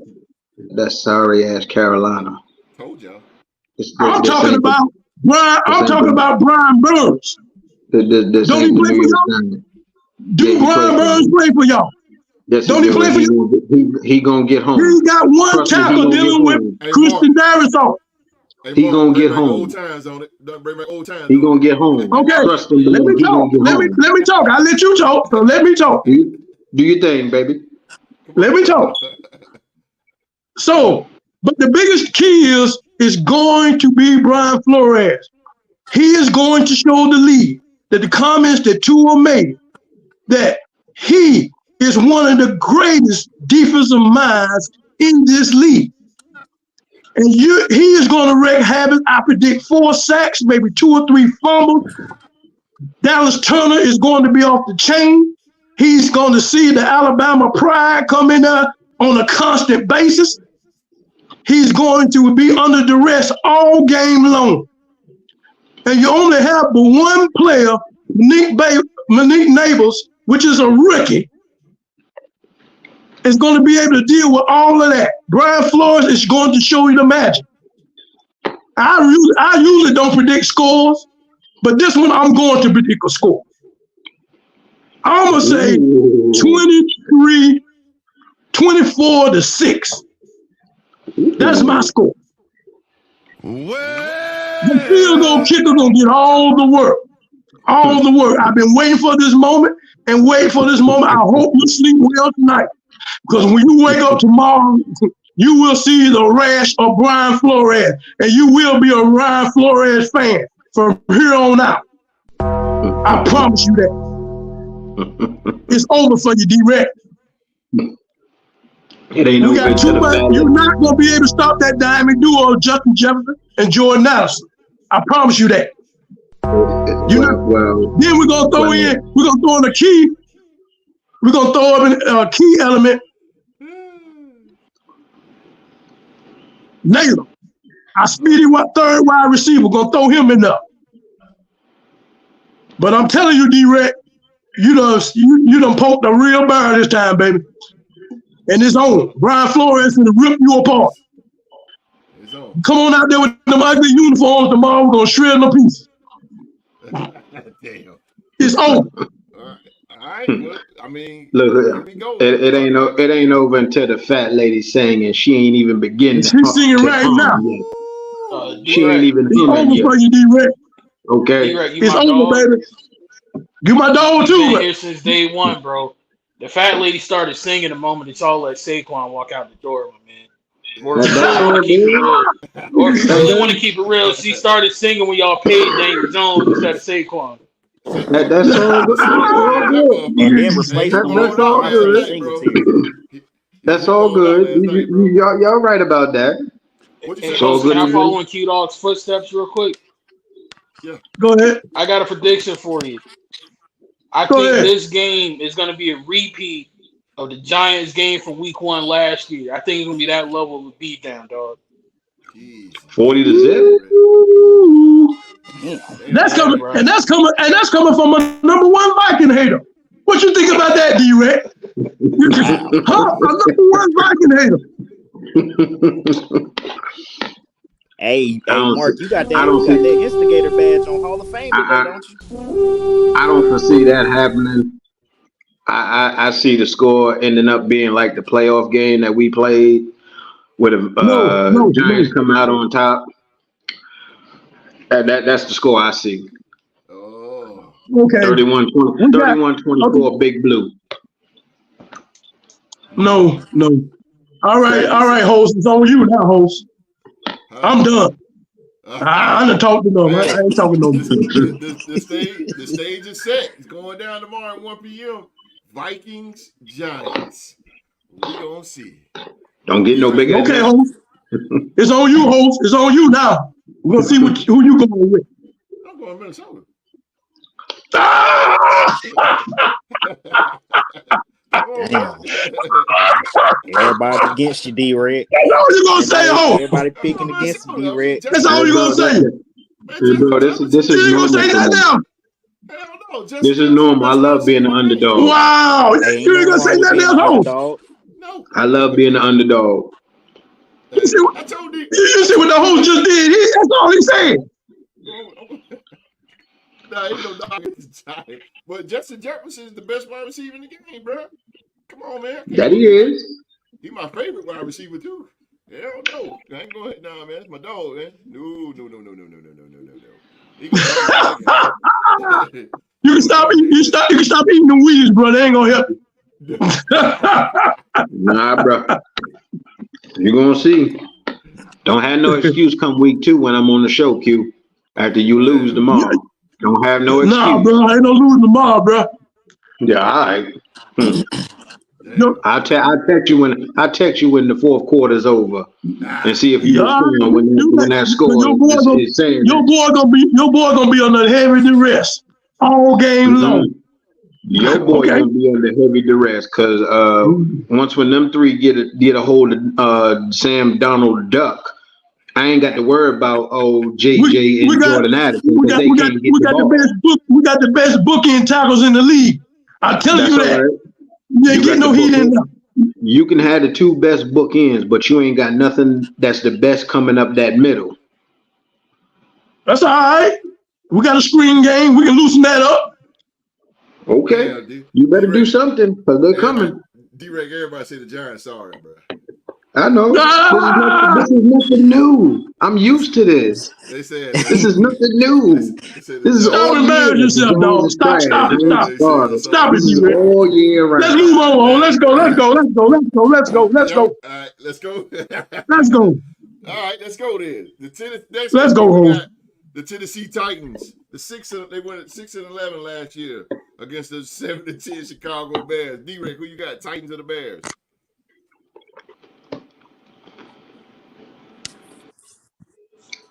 Shit. You Can I get a sleeping pill for $5 on that shit? ain't lying, but I don't even care about this game. I'll take the Bears. They got a better the Bears got a better squad. Okay. I'll take the Bears. Chicago is. Devontae, who you got there? Chicago or Tennessee? As much as I really dislike Caleb Williams, give me the Bears to win this game. Yeah, I'm for you, bro. Bears it is. All right. Missed that episode. Oh man. My boy Mason Rudolph play in Tennessee now, but That's true. That's very true. you know how I am. But word on the street is DeAndre Hopkins is questionable. And I think when you got a young quarterback like Will Levis, you got to have a security blanket go-to target for him. And if it's not going to be D-Hop, can Traylon Burks step up? We don't know. But given the supporting cast that Ryan Pace, the black GM of Chicago, given the supporting cast he's put around Caleb, I'm a roll with my fellow Williams. I'm a roll with Caleb on this one. Caleb Williams it is in the Chicago Bears. The dog. Man, I tell you what, the Tennessee Titans got a lot of unknowns on this team. There's a lot of question marks going on. And there's a lot of unknowns going on with the Tennessee Titans. And on paper, we see that Caleb Williams with all the weapons that he has, they look good. So they're playing at home. That defense is good. Chicago defense is good. I give them that. So we're going to see, with his debut with these receivers, what they can do. It should be somewhat of a blowout, the way we're going to blow out the New York Giants. But I'm going to go with the Bears on this one. Okay. I'm not going to predict no score. I already predicted my score for the year. So I'm going to go with the Bears. Chi-town it is, baby. Let me make sure. Rock didn't give me. Okay. I'm trying to be Rock's too.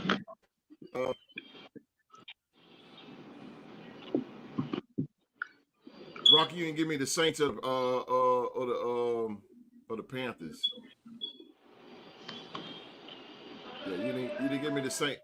Yeah, you did. I'm sorry. You gave me the Saints. I'm sorry. Okay. I'll make sure I got that right. All right, man. Next game here we have. I got everybody picks in. Next game, the AFC South Division champion, Houston Texans, taking on the Indianapolis Colts. This is AFC South Division champion, Houston Texans taking on the Indianapolis Colts. This is an AFC South Division game. Missed episode, who you got there, Texans or the Colts? This would be a good game. It's gonna be a good game. Anthony Richardson. Damn, this would be good. Yeah, there's so much unknown with him. Yes. Damn, I just want him to stay healthy, bro. It's a divisional game. Q-Dog always says to pick these games these are unpredictable. But I'm gonna go with the money. I'm gonna go with CJ Stroud, and I'm gonna take Houston. CJ it is. I'm going with Houston too. I'm going with Houston. D-Ray. The Texans or the Colts? I'm gonna take the Texans. I think CJ Stroud is going to show the world that last year wasn't a fluke, and good point. He's only setting himself up to improve each year. So I'm gonna go with CJ Stroud and what they got over there. Okay, the dog. Who you got? Texans or the Colts?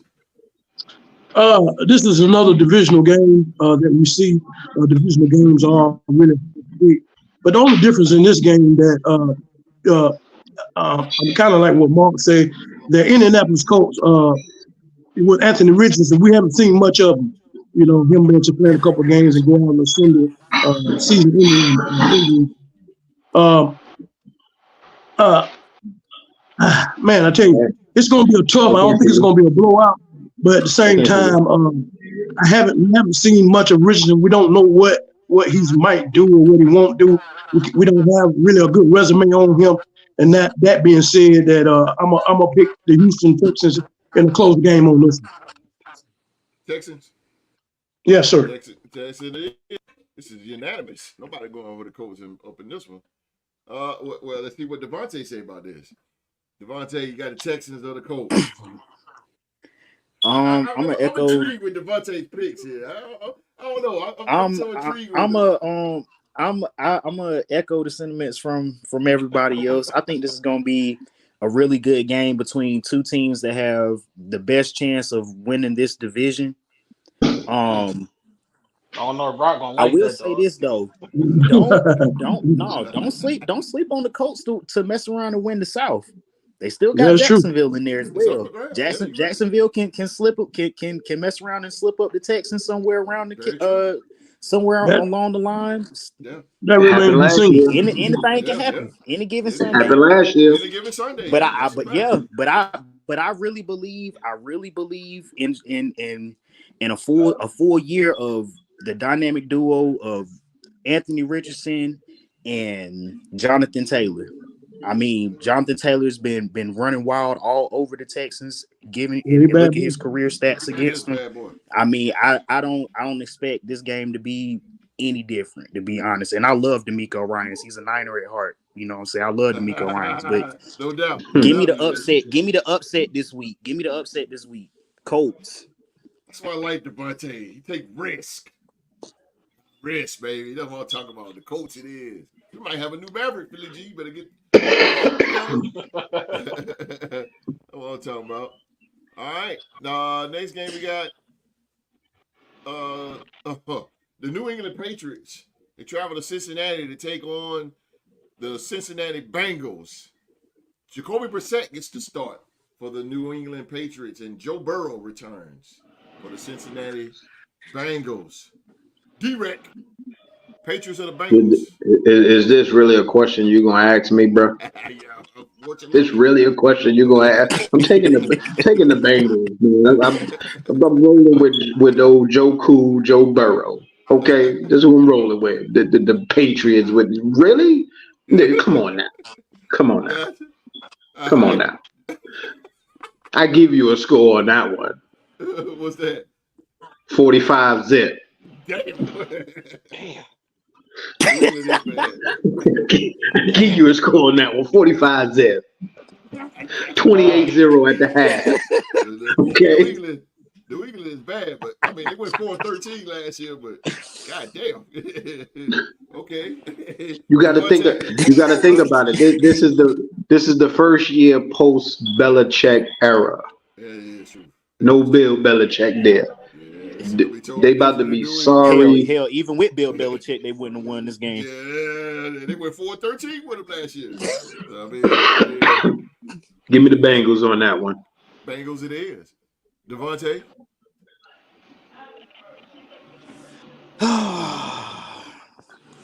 I'm not going to believe in the Patriots until they start Drake May. I don't even want to believe in them. They have no reason to believe in them. There should be no reason why there should be any hope, glimmer, or even nothing but darkness in New England for the foreseeable future. Like I said, until they start Drake May, go Heels. Right. But I know that's right, baby. Go Heels. No, that's right. Yeah. Give me the Bengals. This shit. I mean, I wish I had my shades on. Joe Cool all the way. His revenge tour is loading. Revenge tour is loading. There you go. The Bengals it is. I mean, the Bengals it is. All right, Kudo. Bengals or the Patriots? Well, you say this is the post-Belichick era. So they're going to be a different team that we're used to not seeing Bill Belichick on the sideline for all these years. They got question marks on both sides of the ball. Everything is in question. They're going to have to really get it from the moon. With the Cincinnati Bengals, Joe Burrow, he is back. He did an interview that I like what he said one time. He was saying, like, when he has a home game and his parents want to come over in the night, and he doesn't want to have no company, even his own parents, because he want to concentrate on the game. I kind of like that. It says somebody stays focused. They built their offensive line. That line is solid, real solid. And so they're geared for the monster run with Joe Burrow. So this is not going to look good for New England. I don't see no chance of even putting up a fight. So I'm going to take the Cincinnati Bengals on this one. Yeah, unanimous. Unanimous the Bengals. Unanimous here. Oh, this probably unanimous too. Next game, we got the Arizona Cardinals. They go to high mark. You skipped me. Oh, I'm sorry. You can't skip next the game, king. I already know you're going to go, but go ahead. I'm sorry. For the record. Yeah, for the record, you know. Yeah, we already know who you're taking. I know, yeah. I mean, it's like bringing a butter knife to a fight where people got bazookas and machine guns and whatnot. Yeah, I already know. Mark. New England has no weapons, so nah, bro. If Drake May was starting, I would pick them, but he ain't starting. So yeah, give me Joe Cool. Yeah, I feel you, bro. Drew to the game's favorite quarterback in the AFC North, Joe Cool. Drew to the game is a huge Joe Burrow fan, man. Oh, he wishes he had a quarterback like Joe Burrow in Baltimore. Come on, Drew. Don't let him do you like that. Come on in here. Boy, you getting down. Boy, you cold with that one, boy. Yeah, Hey, let the record show if they had a passer like Joe Burrow, I guarantee you their record against Patrick Mahomes would be a lot better, especially in the playoffs. If they had a quarterback who knew how to throw. I think you got a point. Yeah, I'm just saying. Yeah. Hey, host. Yes, sir. Hey, host. Yes, sir. Look.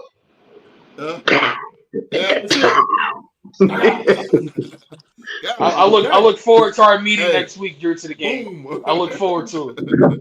God damn. Damn, Drew. Mark is a heel.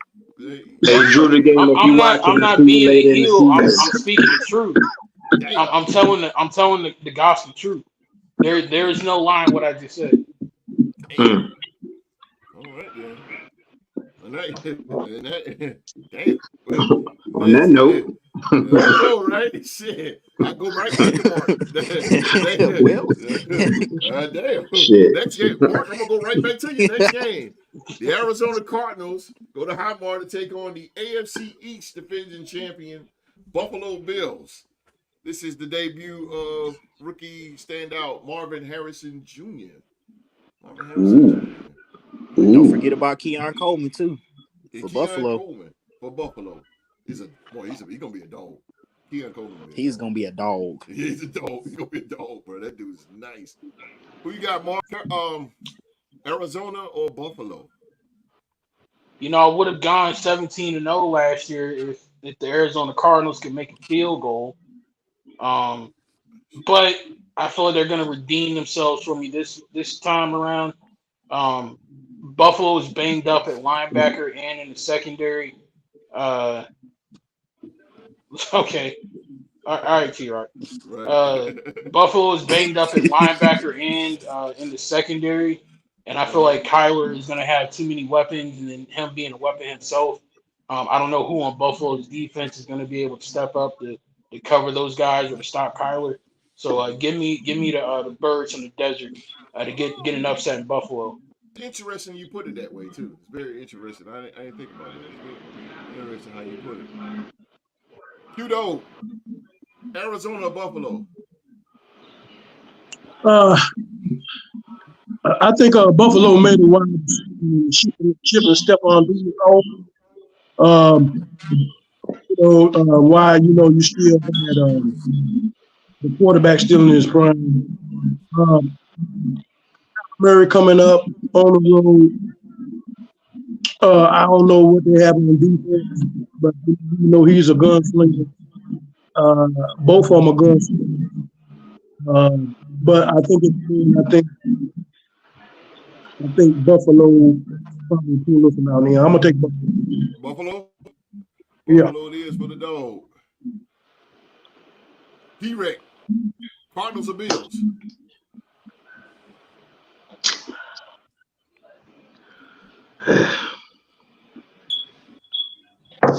I'm gonna have to. I'll take Buffalo. Buffalo it is. I'm gonna take Buffalo. This will be the first year for Josh Allen to actually prove that he could be that person without the diva number one wide receiver. Yep. Now that he gone, now see if he can actually really spread the ball around to everybody around the field and use his legs like he normally does. But I'm gonna go with Josh on this one. Even though they are banged up, they took a major hit this offseason with losing a lot on the offense and defensive side. I think Josh gonna pull this one out in a nail biter. You got it. Devontae. Arizona, Buffalo here. Well, I don't want to give too much credit to a divisional opponent, but Arizona looks really good on paper this year. We're gonna see what we're gonna see if Marvin Harrison Jr. is as advertised. My question with that offense is, one, the offensive line, and then two, can you keep James Conner healthy all year? Good point. Good point. Yeah, because I mean, if we seen how that offense looked last year with James Conner being banged up, and just garbage. Yeah. I think they'll win. I think Arizona will win this game. I think as great as Josh Allen is, they need time to figure it out this season, and I don't think they're gonna definitely make a lot of mistakes early. They're probably gonna fall behind fast. I think they're gonna fall behind fast. You lose your number one and your number two wide receiver in the off season. Then to make matters worse, you lose your star linebacker. I mean, you pretty much gutted. You're gutted everywhere. I just like D-Ray said, this is Josh Allen's year to prove it. You got to show us something, big dog. That's right. I mean, because if you go out here and you shit the bed this year, you gonna prove Stephon Diggs right. Now we gonna look at Stephon Diggs like shit. Maybe you was on to something, big dog. You might have been right. Exactly. And we all kind of teeter. We teeter in the boat a little bit on Josh Allen, like because we done heard. We really ain't hear much of Josh's side. We done heard Stephon's side. Yep. This year is gonna tell the middle part, which is the truth. Yep. Devontae in the building. Let's go. Yeah, give me Arizona. I'll talk about. All right. Matter of fact, Devontae, I'm gonna go back to you on the next game. The Jacksonville. This is a battle of Florida. The Jacksonville Jaguars. Hard Rock Stadium taking on the Miami Dolphins. Jacksonville or the Dolphins? Woo. Hey, if y'all playing the money line if y'all doing over-unders on this game, take the over on this game. Because it's going to be a shootout. It's going to be a shootout. Okay. Give me the Dolphins to win this game, though. They have too much to prove this year. They got too much riding on everything. Tyreek Hill was back. He looked good. Jalen Waddle just got back. He looks really good. This is year 2 for Devon Achane. Let's see how that looks, along with Raheem Mostert back there still. Everything looks good. Tua. Figure it out, bro. Yeah, you better figure it out. You're supposed to be one of the supposed best quarterbacks in the AFC. Let's see it this year, bro. Yeah, I want to see it. The division is basically theirs to lose.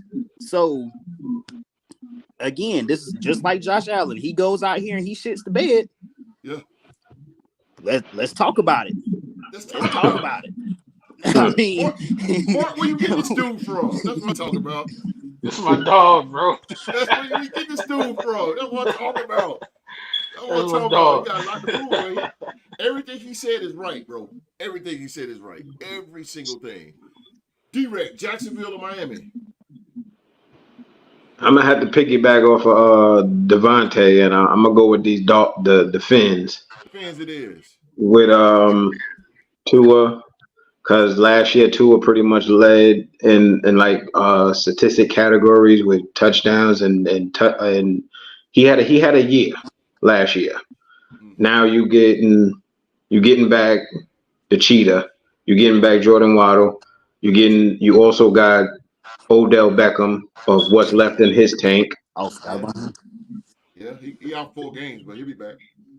That ain't nothing new, but Yeah. Still though, You know OBJ about I, wide receiver but 3. I'll yeah, take it. yeah. I That mean, motherfucker's still a threat now. it is. Once when you get on that field, you got three speeds There you that you go. got to try to keep up with. There you go. And Tua could definitely get that ball out. His offensive line got to stay healthy and keep him from getting hit. They got a good running game. Their defense is going to be again up there. And like you said, this is their division to lose. This is their So division I'm to gonna lose. take the Dolphins on this one. Dolphins it is. And by the way, Jacksonville went 9-8 last year, and the Dolphins was 11-6. Hmm. The dog. Who you got there? Jaguars or the Dolphins?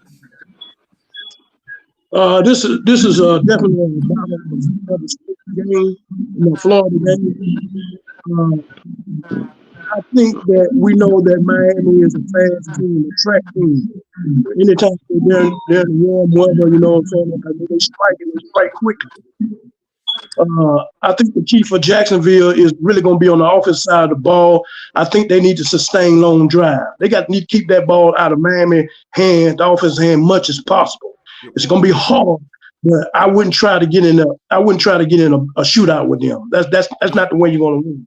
You're going to have to sustain long drives. 12-minute drive. If you can get 12-minute drives, play good defense, get the ball back to your offense, let the offense keep sustaining these drives, maybe you have a chance to beat them. But if you try to get in the shootout, that ain't the way to go with this team. And so warm weather will not affect either team. They're from Florida. So I'm going to go ahead and go with I think Miami just going to be too much offensively for Jacksonville. But the key to Jacksonville is just to sustain long drives. And that'll be hard to do. Don't get impatient with it. Just stick with it and stay long and keep the offense, get that ball out of their hands. But if they don't do that and they try to get out shootout, it's over with, baby. So Miami, I'm gonna take them. I agree with you. The corner's gonna have to play over because they fast as hell. They got Jacksonville play over. They don't play under. You gonna get your ass roasted. But Mr. Episode, you got Jacksonville or the Dolphins. Real short and sweet. It's warm weather. It's the regular season. It's early in the regular season. That's normally when Miami looks their best. So give me the Dolphins. Dolphins it is. You can make that same argument about Trevor too. Yeah. Trevor Lawrence got a lot to prove too. He's kind of like in the Josh Allen wagon. He got respectfully, bro. Matt Jones is ready. He can't keep up with that offense. Like there's no way. Devontae, respectfully, bro. I'm not allowed, as a Raiders fan, I'm not allowed to speak ill of Trevor Lawrence and the Jacksonville Jaguars. They kind of kicked our butt the last couple of times we even played them, so I have to refrain from speaking bad about a team I can't beat. So there's that. Understood. How you doing, Touche. T-Rock? How you doing, man? How you doing?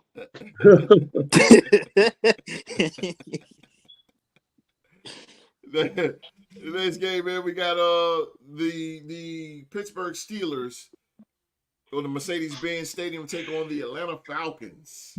The Falcons. Mark, let's just go on back with you. I know, but just for the reference. Come on with it. Falcons or the Steelers? Russell Wilson's not playing. He's been ruled out with a hamstring injury. I hate the Steelers with every fiber of my being. So Atlanta's going to kick some butt. Kirk Cousins is going to go off. Their bevy of weapons are going to get theirs. I am worried about T.J. Watt. Got to put some respect on his name. But if you a Steelers fan in town, bro, you might as well swing over to Magic City and get you some wings. So that's me more entertaining than what's going on in Mercedes-Benz Stadium. So to hell with the Pittsburgh Steelers. May they go to football hell. Give me the Dirty Birds. Give me the Falcons. The Falcons. Oh, man. Yeah, damn. Happy birthday, Deuce. I'm picking the Falcons. It's Deuce's birthday? Yeah, man. Happy birthday, Deuce. The Deuce. Happy birthday. Happy King Day, Deuce. The MVP. Oh, I'm tripping. You said the Falcons. I'm sorry. Missed the episode. Would I ever pick Pittsburgh? I don't know why I put that down there. Hell no. Come on now. I know you, boy. No, sir. That's like you picking the Chiefs. Yes, sir. I know, right? That's like me picking the Cowboys. Yeah, right? Okay. I mean, we've seen you in the Cowboys picking the before, Rams. D-Ray. Or the Seahawks. Yeah, Q. Pittsburgh or Atlanta? Pittsburgh or Atlanta. This is your former quarterback, Kirk Cousins, making his debut for the Atlanta Falcons. All right. Well, look at this game as Kirk Cousins. We haven't seen much of him since half last week when he tore his Achilles, and so he really haven't had time to work with this new offense, except for just doing training camp, no preseason. So expect for this offense not to come out flying high. Even though it looks good on paper, they're going to be good, but I don't see them being good early on because they haven't really played much together. That goes again with that preseason I was talking about not having the rehearsal game.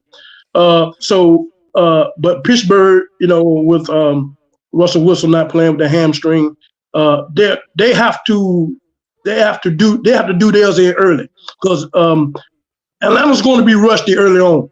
Yeah. But as Kurtz get in the rhythm, get used to his players into live action, they'll pick up later on in the game. But if Pittsburgh gonna do anything, they're gonna have to do it early. Right. Because that engine will get started. Their offense is too good with that running back, Dijon, and they will get started. It depends on when Kurt and the crew can gel together. They will sometime in the game, but I don't expect it to be early. So Pittsburgh, you need to make your move early, but I don't think it'll be enough.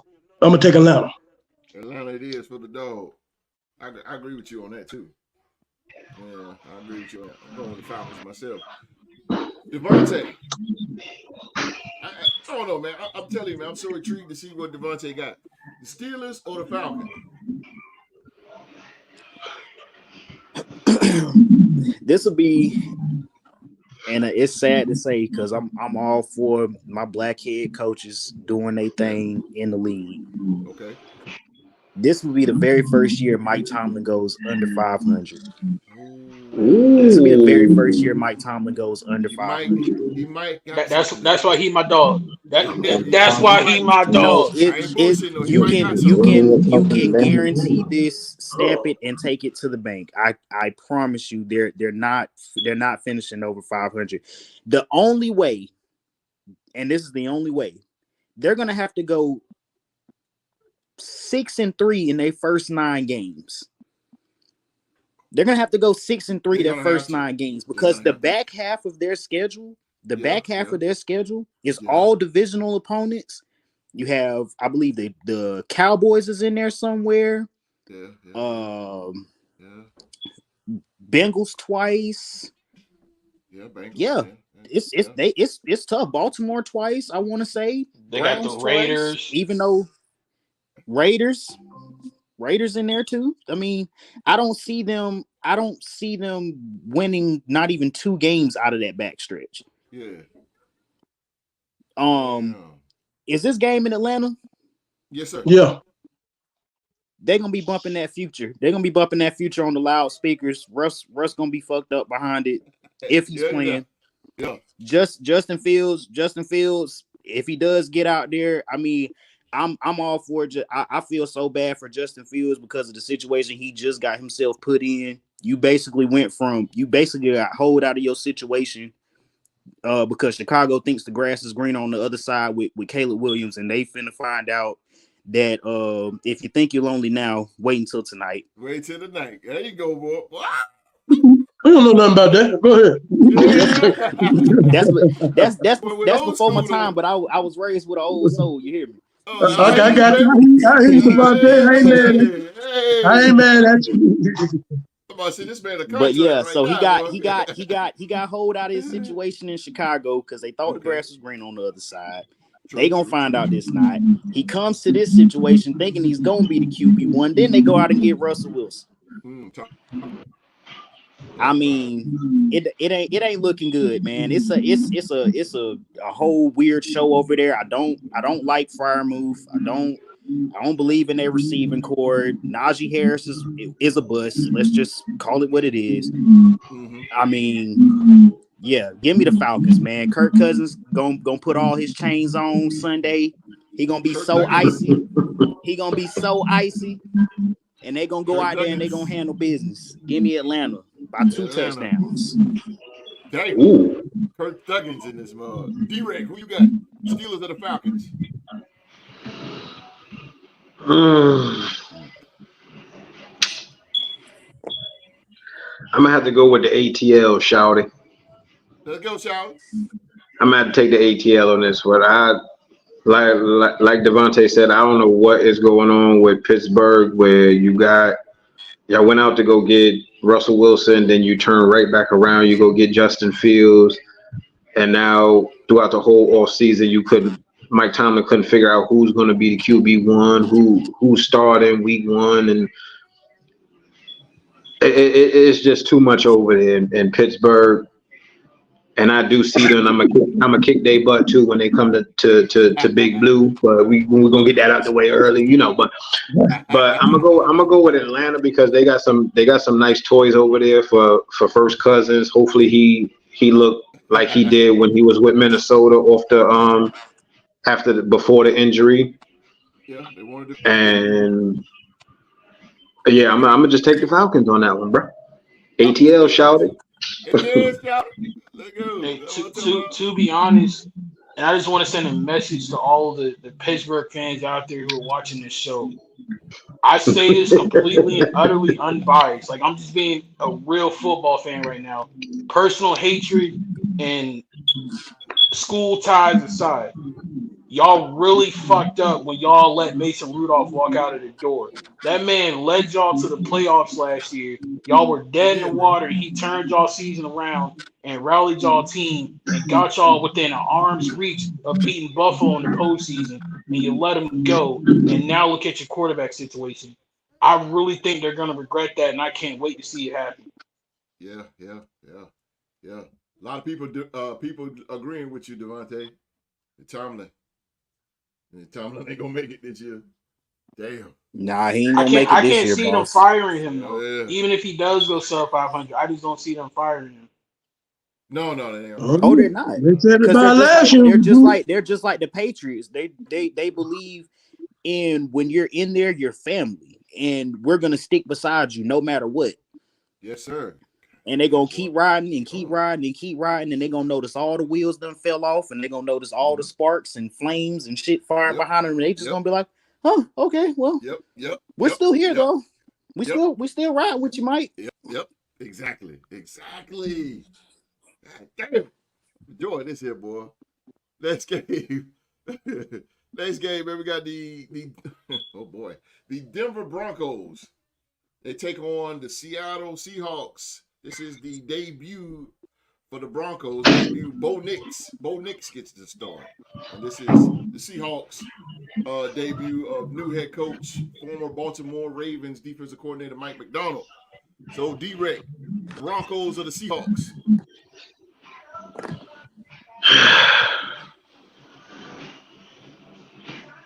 As much as it pains me to pick this team because the last 2 years they kicked my ass. Yeah. All the way in. I'm gonna have to go with Seattle. I'm gonna take Seattle with old Gino. Okay. I'm gonna go with Seattle. I just don't see how much Bo Nix is gonna make a difference with the Denver Broncos. And if something happens to him, then they go into the dude from used to play for the Jets, number 2 draft pick. Oh, Zach Wilson. Yeah. So Come on. Hey, it's the fact we all with. Who? Yeah.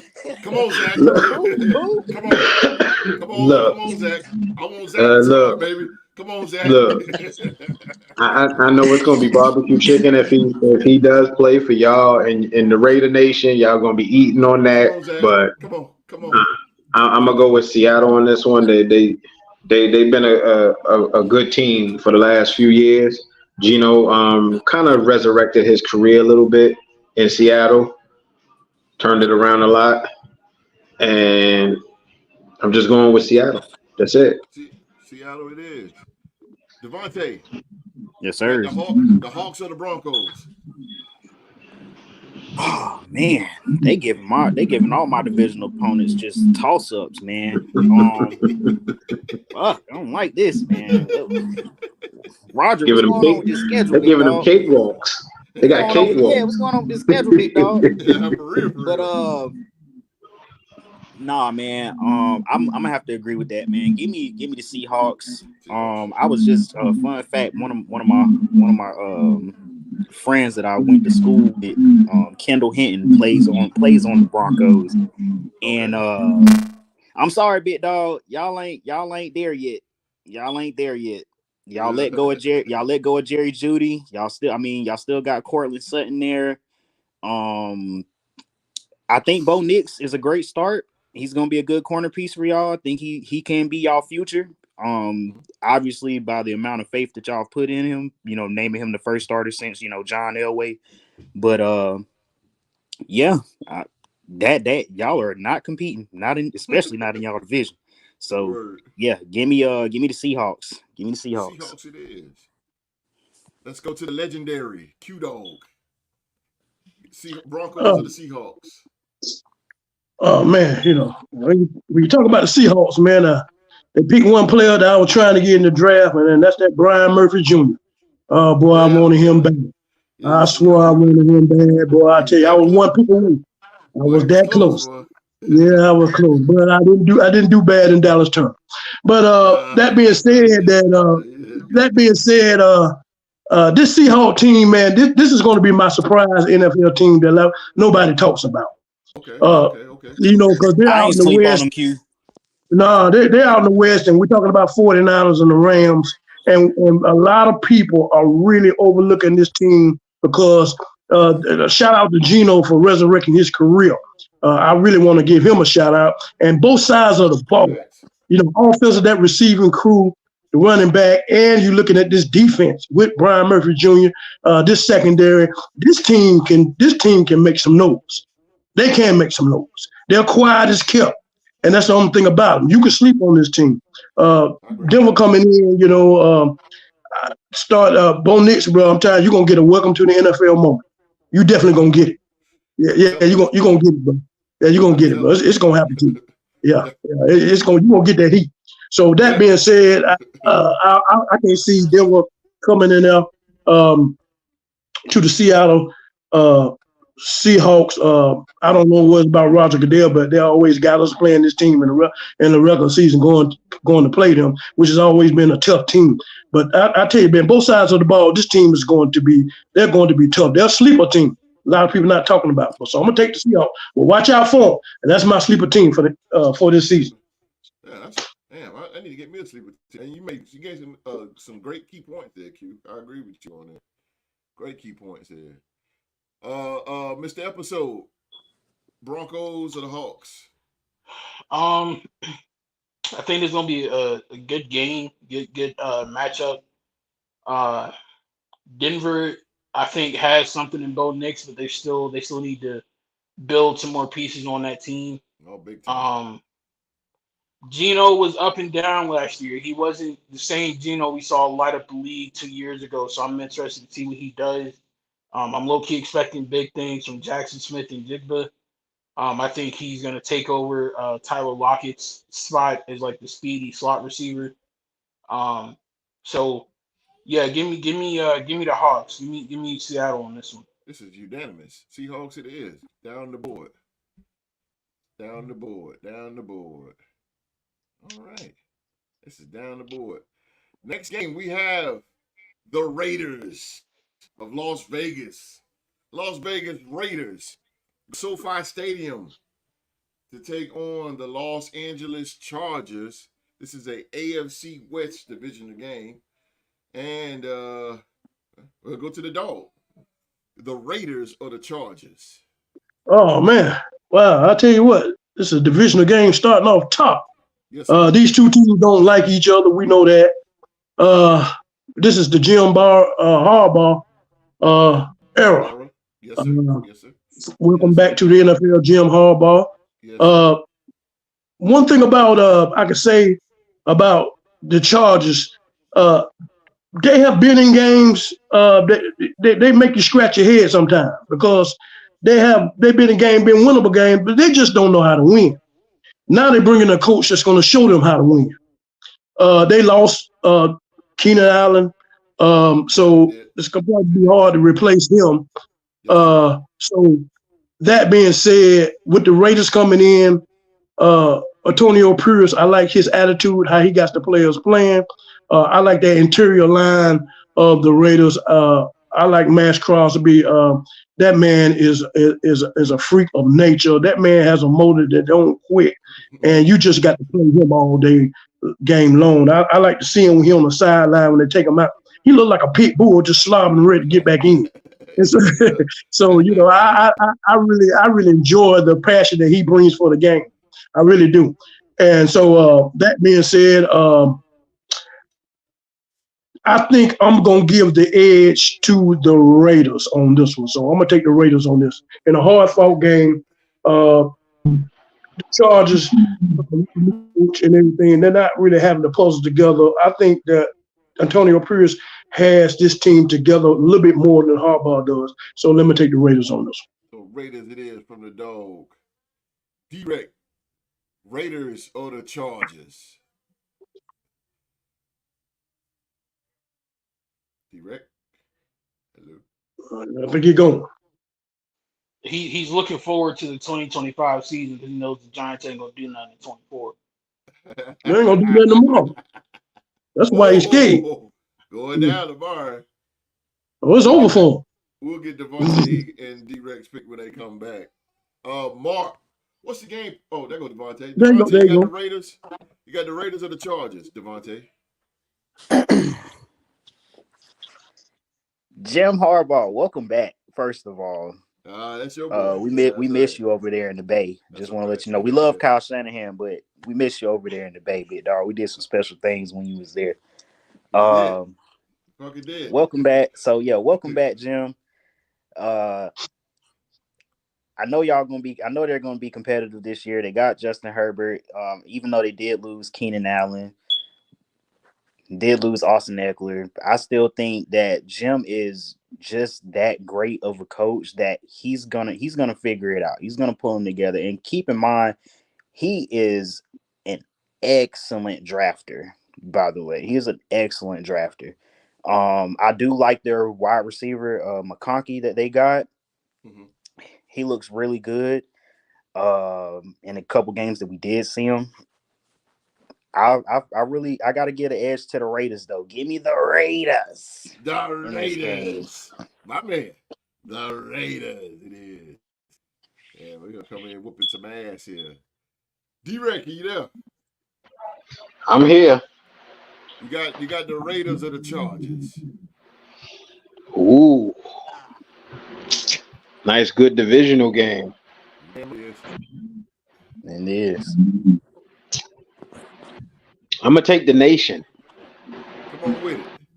I believe in the nation. Yes, they're going to dominate the Chargers this year. And like Devontae said, welcome back to the NFL, to the hardball. Yeah. But that nation, boy, they got something to prove this year. Yeah. And yeah, they've been through a lot of growing pains. But and I'm a piggyback off of Q Dog. Q Dog did say that AP got them boys ready to rock and roll and go into combat, and he does. And I think he's in a good situation as the head coach to see what he really could do and to further his career. So I'm gonna take the nation over the Charge. Let's go, baby. Let's go. Mark, we're going to battle. First game. Antonio Pierce at the helm, full season. We ready. Let's go. What we got? The juice is really back in Raider Nation now that the Josh McDumbass era is officially long gone. Good riddance to him. I'm not taking the Chargers lightly. Every single time we play them, whether it's in LA or in Vegas, it's always a tough out. I expect Coach Harbaugh to have this team fired the hell up and ready to go, especially considering the last time we played them, we dropped 63 on them. And I know some of the players have moved on, but a lot of that squad from that game is still out there. And I know they're going to be looking to punch us in the mouth right out of the gate this weekend. So we can't sleep on them. We can't take them lightly. We can't just laugh them off and say we're going to kick their ass and all that kind of stuff. Like, no, we have to have our game faces on and be ready to go in this one. Where I believe we have the advantage is we have a bevy of weapons on offense, and the Chargers don't really have that right now. The rookie from Georgia is really nice, but outside of him, everybody else is either unproven or oftentimes hurt. So it's really the pressure is really going to be on Justin Herbert to make plays. It's going to be up to the running game to stay consistent. But considering we got Max Crosby and Christian Wilkins on that defensive line, I hope that we can make that very difficult for them to do. So I have us walking out of Los Angeles, getting into a down and dirty street fight. I don't expect a lot of glitz and glamour from this game, just to be a good old back alley brawl. But I got the Raiders coming away with the victory in this one, starting the year off right. What's your score? What's your score? You got a score? I got a question for Mark. What's up? Oh, damn, who's that echo? I got a question. You said that when y'all scored the 63 points on the Chargers. The last time we played them. Yeah, say, is it because the game before we had that goose egg made you score those 63 points? Oh, shit. Next question. To answer Q-Dog. I don't run. Q-Dog, you know me. I don't run. I don't run. I'm just asking the question because I think that might motivate you. And I would like to answer that question. Yes, Q-Dog, I think it did. I really think that. I really think it pissed You didn't us mention off. that. You didn't mention that. I thought I'd throw it in there though. But, I agree. I think they were motivated. You said 63 points. You said 63 points. We were like, whoa, I just want to throw that in. You left that part out, but I just want to throw it. Second highest game of the year last year. But to answer Philly G's question, I feel like if we were to lose, it's not really going to be because of any excuse on either part. I think if the Chargers win this game, it's going to be because they have Coach Harbaugh, and Coach Harbaugh had them motivated and ready to go. And they already had bulletin board material, like I said, from that Thursday night game last year. So, in my opinion, we have to be ready. We cannot get off to a slow start. We cannot sleepwalk out there. We got to come out there ready for a fight because LA is going to give us one. Right. They always fight us. They always fight us. It's going to be now, next week in Baltimore, that's going to be a cakewalk. But this game, not so much. Watch out, Mark. I'm talking. You reading that? Philly D. 63 points in the Chargers. Who could sell salt to a slug if their life depended on it? That's why that coach got fired. Right. Well, we got 4 more games to predict, man. We thank everybody for watching the show. We got San Francisco 49er fan Devontae in the building. We got D-Rec, one of the original Real Sports Podcast members, D-Rec in the building with the New York Giants. We got 4 more games to go, and then we're going to get them out of here. Next game, and I know he's going to let him. Next game, we got, man, it's a lot of echo in here. Right, D-Rec, I got you, D-Rec. Next game, man, we have the NFC East Division champion, Dallas Cowboys. Boo. The Dallas Cowboys, they go to Cleveland. The Dog Pound take on the Cleveland Browns. Speaking of dogs, let's start with the dog. Dallas or Cleveland? Mighty ironic. I like that. I tell you what, But the Cowboys, I tell you, boy, they about to face a nasty defense. This defense right here, and they got number 95. He is a problem. You hear me? It's a problem. A problem. That Aaron man gonna Donald be coming 2.0. early and often. Yes, sir. He is a man's child. Yes, sir. That being said, that the Cowboys have a defense too. We're gonna see what Deshaun Watson can do on offense. They'll be at home. This is a AFC East team, Yes, sir. North team. That I said that I like all the teams in the AFC North because all of them have this one thing in common, that they play outside, and they're all tough. They're all tough teams. That being said, the Cowboys gave CeeDee Lamb his new contract, but they have a receiver, a cornerback in Ward that's going to blanket him the whole time that he's out there. Look for this to be a defensive game, and I think that they're going to Cleveland's going to keep this game low. They're going to keep it low. The Cowboys defense is going to be good, but not as good as Cleveland. So I'm gonna take Cleveland in a close one on this one. So give me the Cleveland Browns. Cleveland Browns it is, sir. Mr. Episode.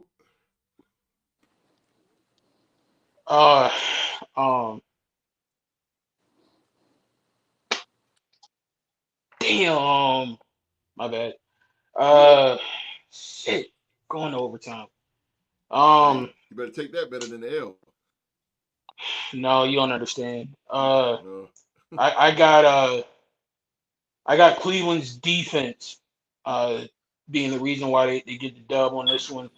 Their secondary is pretty elite. They can shut down CeeDee Lamb. I don't know how much productivity the Cowboys are going to get from their run game. And if you put them in situations where they have to pass the ball a lot, that's going to lead them to run into respectfully. Who? That's like Emmitt Smith with the Arizona Cardinals, dog. Like, come on now. I know we ain't talking about fat ass Zeke or Elliott. Nah. Oh, okay. I feel like they're going to be in pass heavy situations. So I think that's going to play right into that defense's hand of Cleveland. But low key, I'm curious to see. I'm really curious to see how Cleveland's offense does against Dallas, since DeRon Bland is out. So it's going to be pretty much just Trayvon Diggs by himself. No more Stephon Gilmore. He's a Viking now. So it's all I got Cleveland in this one. Give me the dog pound. Shout out Machine Gun Kelly. The Miz and Logan Paul. Devontae. Dallas Cowboys or the Cleveland Browns. All right. Well, we can't never start the season off right without saying fuck the Cowboys. That's first and foremost. Fuck the Cowboys. Fuck them. Fuck them. There you go. Yeah, I think Dak throws 3 picks this game. We getting a season opening 3 picks this game from Dak. Going ahead and getting themselves in playoff form early now. I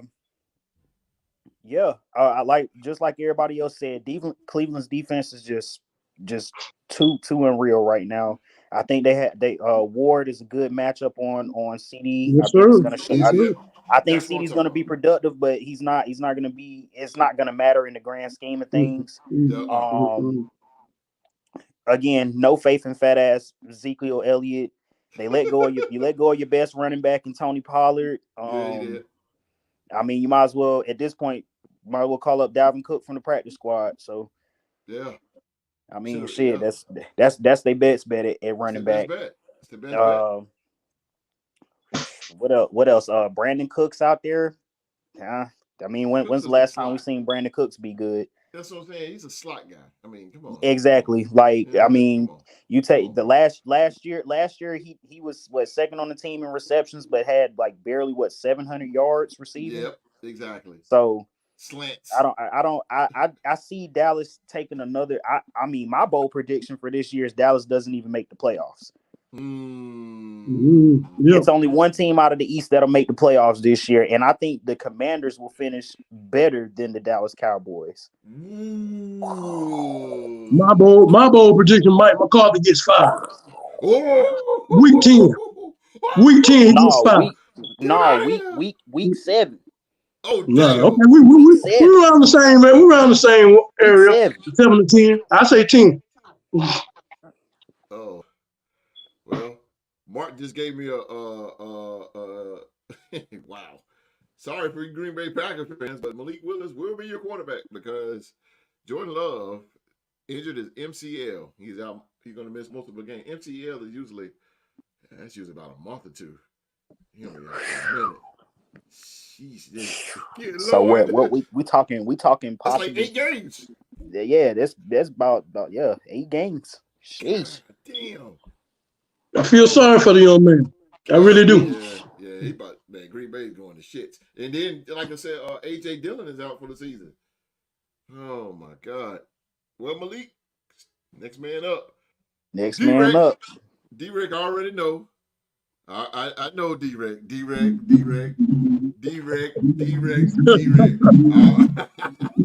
I already know where you going with this.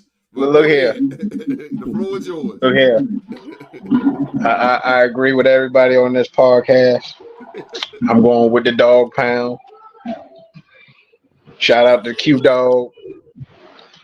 But I'm looking forward to the Cleveland Browns demolishing the Cowboys week 1, and I will be in attendance, bright-eyed, face to the TV to see this, because CD ain't going to be the same because he has not participated in none of the all-season workouts, training, anything with the team. He don't have that chemistry again with Dak as if they ever did, because Dak always throwing picks. But Devontae, you say he's going to throw about 3 picks week 1? 3 picks. I'm going to say about 5. Woo! Damn. Ain't gonna be that bad. Five Chat, if you're listening out there, if you got your fantasy, do not start Dakota Prescott this week.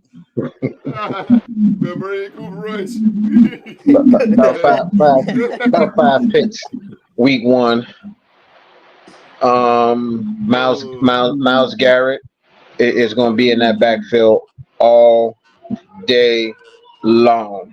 It's gonna get to the point where the broadcast is gonna get tired of saying his damn name. He's back there again. There's 95 again. 95 with another sack. Here we go again. I believe Myles Garrett. He's a problem. I'm gonna say this. Myles Garrett walk out of this game week 1 with at least 4.5 sacks. Week 1, 4.5. Damn. 4.5. Dallas line is not the same. Because they line is the offensive line has been beat up. You're going to rely on a second year as your left tackle. You lost one of your best guards who went to the Jets. You lost your center. So yeah. Myles Garrett eat, and I predict the score on this one. I'm gonna predict the score will be 45-17. 45-17. 45-17. 45-17 it is. And you know what, D-Rick? While we at you, the next game, the Washington Commanders, your NFC East rivals against the Tampa Bay Buccaneers. I got to go with Tampa Bay on this one. Okay. I got to go with Tampa Bay. I'm going to see what old Baker could do again with Tampa Bay. He went there, drugged them to the playoffs, got a playoff win. See what he could do. I'm not too set in stone on the Commanders' rookie quarterback yet. Rookie year, so he about to be thrown into the fire, and like you said, he gonna get a welcome to the NFL. So I'm gonna take Tampa Bay on that one.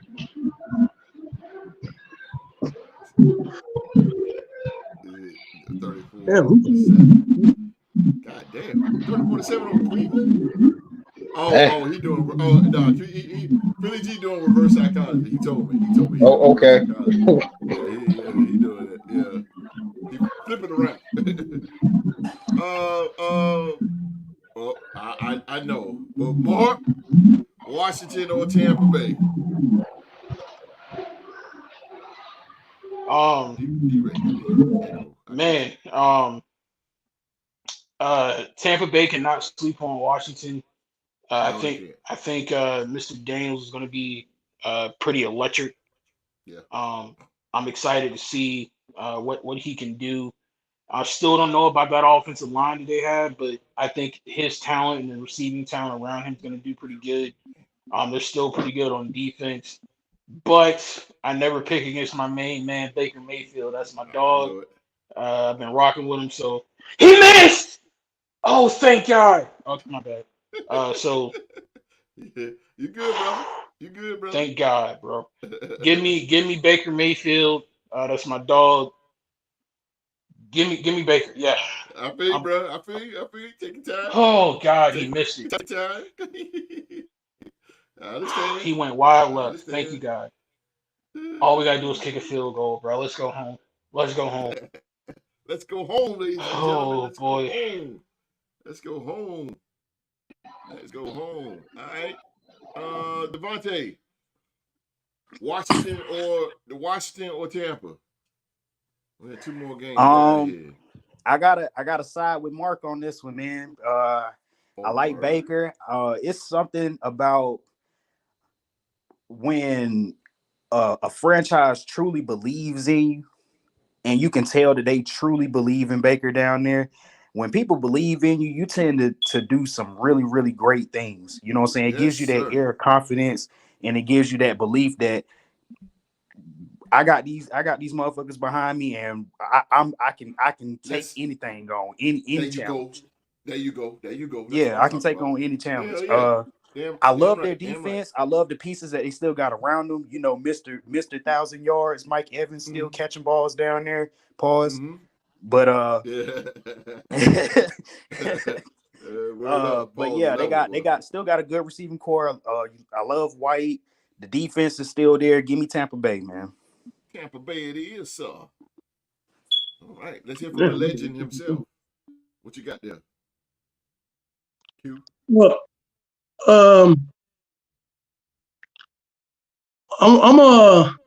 this is gonna be a pretty interesting game. I kind of feel like I like the quarterback for the Redskins. He has weapons. He still is a rookie. They got a pretty good defense. So they really on the come up. We're talking about Baker Mayfield and what he did last year, and he was rewarded with an illustrious contract and everything. But we must not forget that the guy that put him in that position is the coach of the Carolina Panthers. Yes, this man is great. This man is a great with quarterbacks, and I don't know how he will do with the next offensive coordinator. So that remains to be seen. But he's the one that put him in the position that he is today. But I still going to give Tampa Bay the edge. I think Washington might give them a little fight, but I think Todd Bowles' defense going to win in the end. So give me the Commanders. It's a good point with Todd Bowles' defense. Good point. What you got, Mark? I just want to counter something that Q Dog said real quick. You're talking about Baker Mayfield. Lord. Just hear me out. This is the same quarterback who had different offensive coordinators in 4 years and still led his team to the playoffs. He had a new offensive coordinator a couple years ago in Tampa. His first year there. Why he ain't a Raider? He should be a Raider then. If he all that like you say he is, why he ain't a Raider? That's a Tampa good question. offered him a good contract. Oh my God, man! You should be. You should have got that man out there. If you root for him, I would have loved to have had him. I would have been the first one in line with his jersey. Best believe it. But I'm not the GM of the Raiders. If he would have been a Raider, Derek Carr would have still been gone. I ain't taking nobody over Derek Carr. Believe that. But I just wanted to point that out to Q Dog real quick. Having a new offensive coordinator don't stop Baker Mayfield.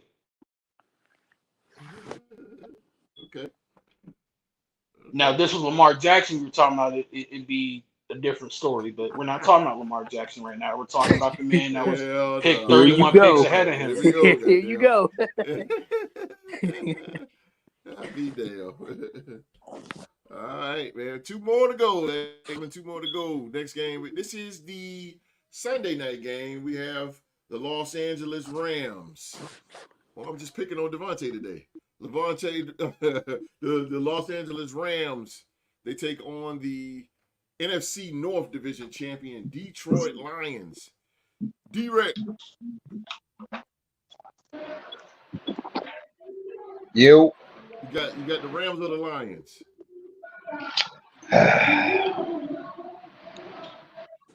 This one is a no-brainer.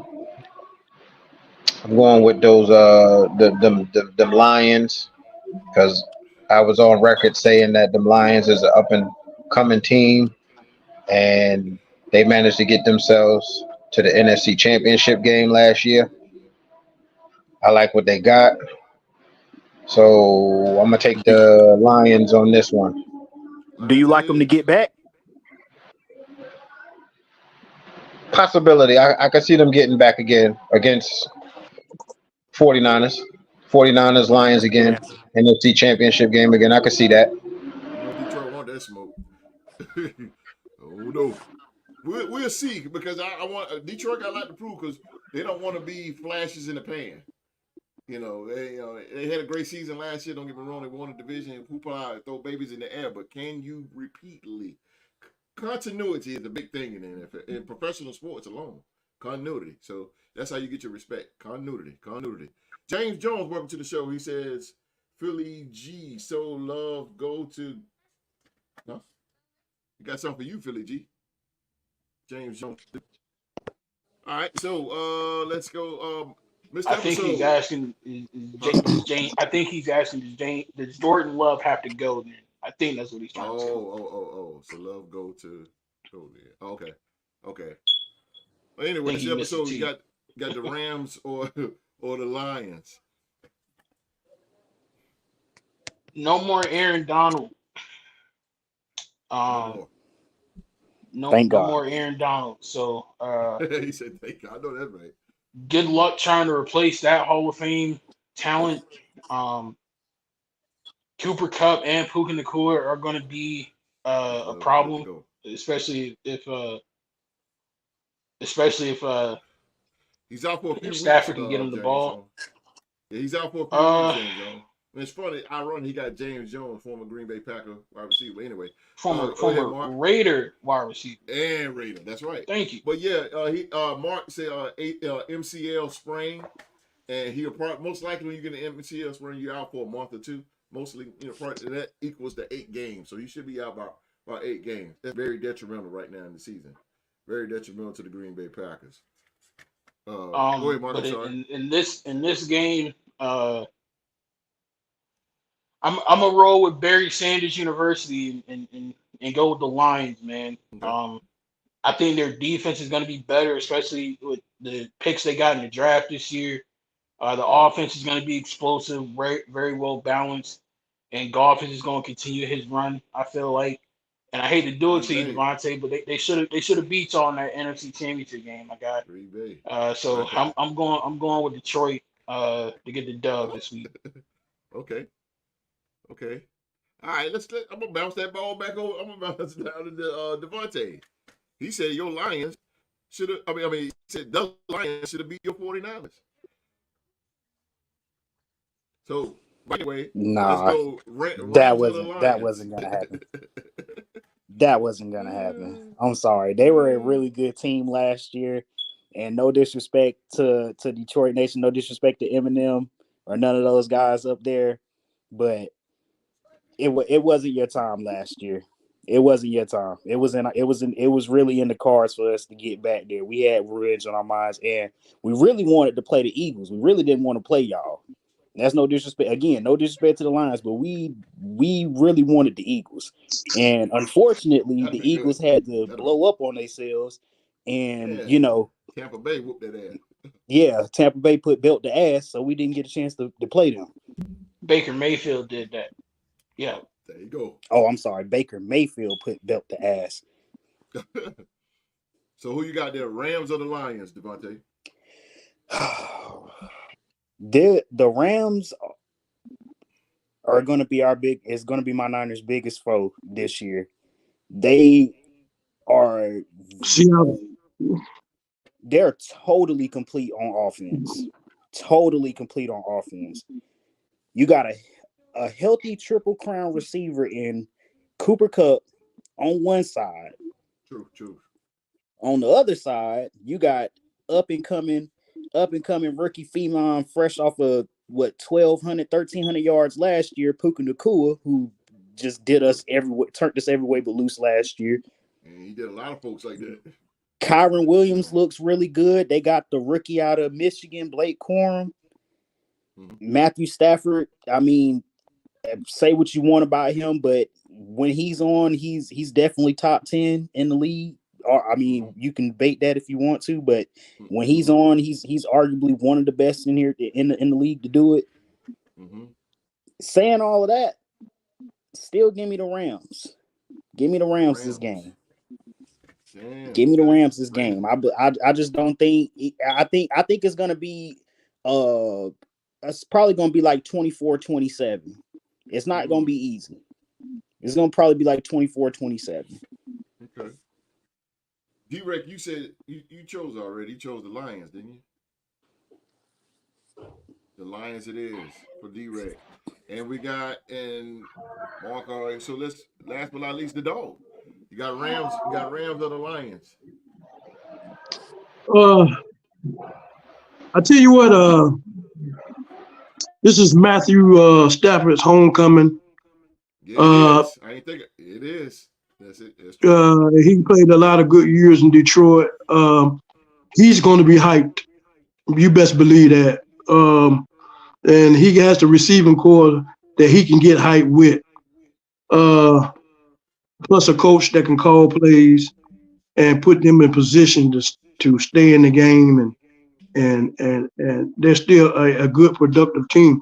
Detroit Lions, they added some good pieces. They went to the NFC Championship. I'm not really sold on them like a lot of people say they are, because they figure they just gonna run the North again, but the Vikings gonna have something to say about that. They y'all getting I like swept the against them. Huh? Y'all getting swept against them. I'm sorry, Q. Okay. Well, okay. That's your belief. I told you. You might. I said, what's my favorite saying? Everybody don't hear know. Hey, Q-Dog, can I ask you a question real quick? Since he made that comment. Jump on the dog. Q-Dog, when last year on Monday Night Football, I believe the 49ers went up to Minnesota. Who won that game, Q-Dog? My Vikings won. Okay. Oh, I'll get to that in a few. Instigate. Now you instigate. The Vikings did win without Justin Jefferson. Okay, without Justin Jefferson. Okay, then, but let's go back to this game. When your Raiders came to Santa Clara, what happened? Hold on. Let me get mine in, and y'all can go ahead on bow. But I really feel that everybody's, and rightfully so, they're a good team. I like their coach. He's old school, tough coach. Got this team tough. They drafted good players. I really like their running back core, Montgomery and Gibbs. That's tough, man. That's you got pound and speed. If they can get that going, that's gonna be tough for the Rams to deal with. But you got to have an upset game, and I'm looking for this to be the one. So I'm gonna take the Rams in this one Sunday night. Upset. Matthew Stafford homecoming game. He upstairs. Okay. Give me the Rams. Rams it is for the dog. All right. And everybody's in. Everybody picks in. We got last game. The best for last. Last game, best for last. We got the New York Jets.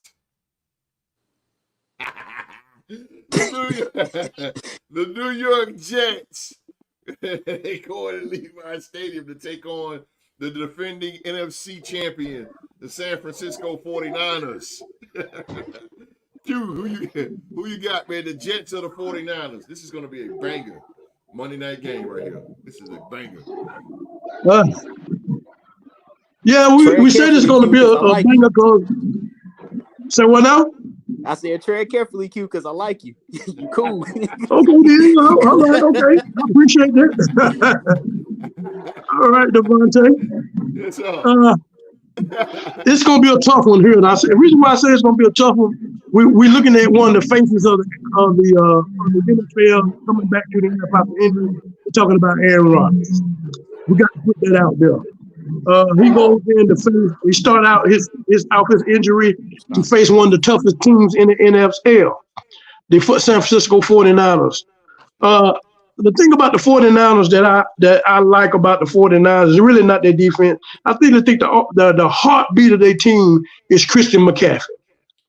Christian McCaffrey is the kind of running back that when they're struggling and they need a drive or a drive going, he has a way of running, especially in the third quarter. The more he gets fed, the stronger he gets, and they feed off of him. He is the heartbeat of that team. When you stop him, you basically slow down everybody else, you know what I'm saying? Because everybody else is pretty much, Debo is kind of like Gadget. But he got a big contract, but I don't think he's not as consistent as he should be. But, he does give you good games. The only person on there that I like, he looks good because of his core, is Brock Purdy, but it proves in the game that we played him last year that you can't confuse him. And with a good defensive coordinator and the way a defensive coordinator does, like Brian Flores, we confuse them, and that's why we won that game. On the other side, the Jets come in with one of the most high-powered defenses that the NFL had. That defense is just stacked. They ready. And so that defense is going to keep them in the game. The only problem I see of this is Aaron Rodgers has not played none last year. And this is his first time for live action and with the players. And him being the savvy vet that he is, I'm not worried about him. He's going to be on page. But are the receivers going to be on page with him? We're not working with him in live action. It's going to be tough. This is going to be a defensive game. I like the running back Hall. I like that receiver they got. Damn, boy. I tell you, it's going to be a good one. It's going to be good. But, yeah, this is going to be a damn good one.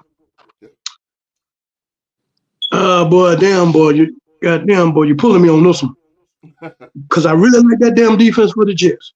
I really do. It's just what I don't know what I know we're going to get for Aaron Rodgers, but what we're going to get for his playmaker, what we're going to get from them. Are they on the same page with him? Because they haven't worked with him. Down with the Jets. Keep in mind, Breece Hall just got back too. I mean, it's going to be rough. Only thing I can say is the key to them staying together because Brock Purdy can get confused against a good defense. So that's what's going to keep them in there. He can. But the 49ers defense, that linebacker crew they got, that's amazing. Shit, Greenlaw on your boy? God. All pro Fred. No, boy. Woo, let me see them take my glasses off on this. I'm torn.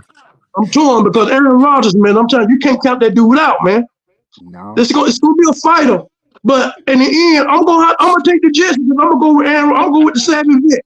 I'm gonna go with the savvy vet in the defense. I think that they're gonna confuse Brock Purdy, and I think they're gonna edge it out. I'm gonna take them for the upset. Give me the Jets on this one. The Jets. Sorry, Devontae. Sorry, Devontae, bro. I'll see you week 2. Ain't no way in hell. I'm going Niners. But anyway, anyway, D-Rec, Jets are the 49ers. Aaron Rodgers returns. Brandon you got the big money. So you got Aaron Rodgers versus the NFC champions. Boy. This is another no-brainer for me. I'm going with the 49ers all the way. That defense that they got with the boys that they got, they ready. Nick Bosa, he coming off the edge. You got the boy Wagner that run up the middle. He play from sideline to sideline, cover in between every number, every hash mark, can make every play, can hit, and he can hit. That boy can hit. He can hit like a motherfucker. On offense, on the offense, they are fully healthy with CMC coming back. They got as they say, arguably the best left tackle in the game. The best. Fully healthy. Hold on. About There Chris you Black go. down. Q, I ain't saying that when you was talking. Let me get my No, talk. hell no. Shut the hell up. Wait a minute. Trent Williams a dog though. Trent Williams that dude. That's all dope. Go ahead. They got Trent ready. Yeah, Trent They that dude, bro. they gave Ayuk his money. They got Debo. They got Kittle. They got some weapons, and old Mr. Irrelevant who proven himself, old Brock Purdy. Aaron Rodgers, y'all really banking on a 40-year-old man who turns 40 around mid-December, somewhere around there, who just coming off a torn ACL, to take the Jets to a place that they ain't been in over 14 years, to the playoffs? Are you serious? I mean, the Jets do got a good defense. I can't knock that. They do got a good defense with Sauce and all of that. They don't have Hassan Reddick, which will be their best pass rusher. They ain't got Hassan Reddick. He ain't under contract. He ain't even been in the damn facility. Mm-hmm.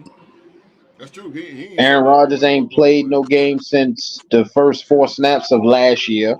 He don't have no chemistry with the wide receivers that he have. Bryce Hall is coming off an injury, so yeah, Jets, nah. Give me the 49ers. Reign supreme. Y'all in the dream. Reign supreme, baby. 49ers. Cold rush it is. Mark? Keep it short and sweet, man.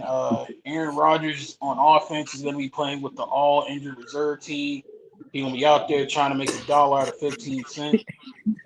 Give me the team that laid a smackdown on Pittsburgh last year. My dogs is out there. Trent Williams is one of my favorite football players of all time. I was saying it all year last year on predictions, and I'm going to keep the train rolling this year. Say it with me, Devontae. Bang, Niner gang. You hear me? Sorry, Trigger. Going 0-1 2 years in a row, my guy. Yeah. Ain't I, boy.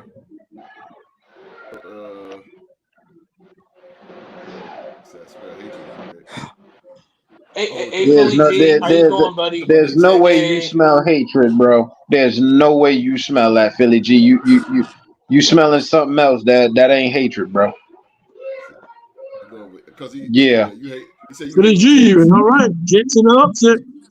Yeah, Jets in the upset. Philly G, stop smoking. Okay. I don't know, Philly G, the Maverick, bro. Yeah, Philly G. He wrong on this one. That day.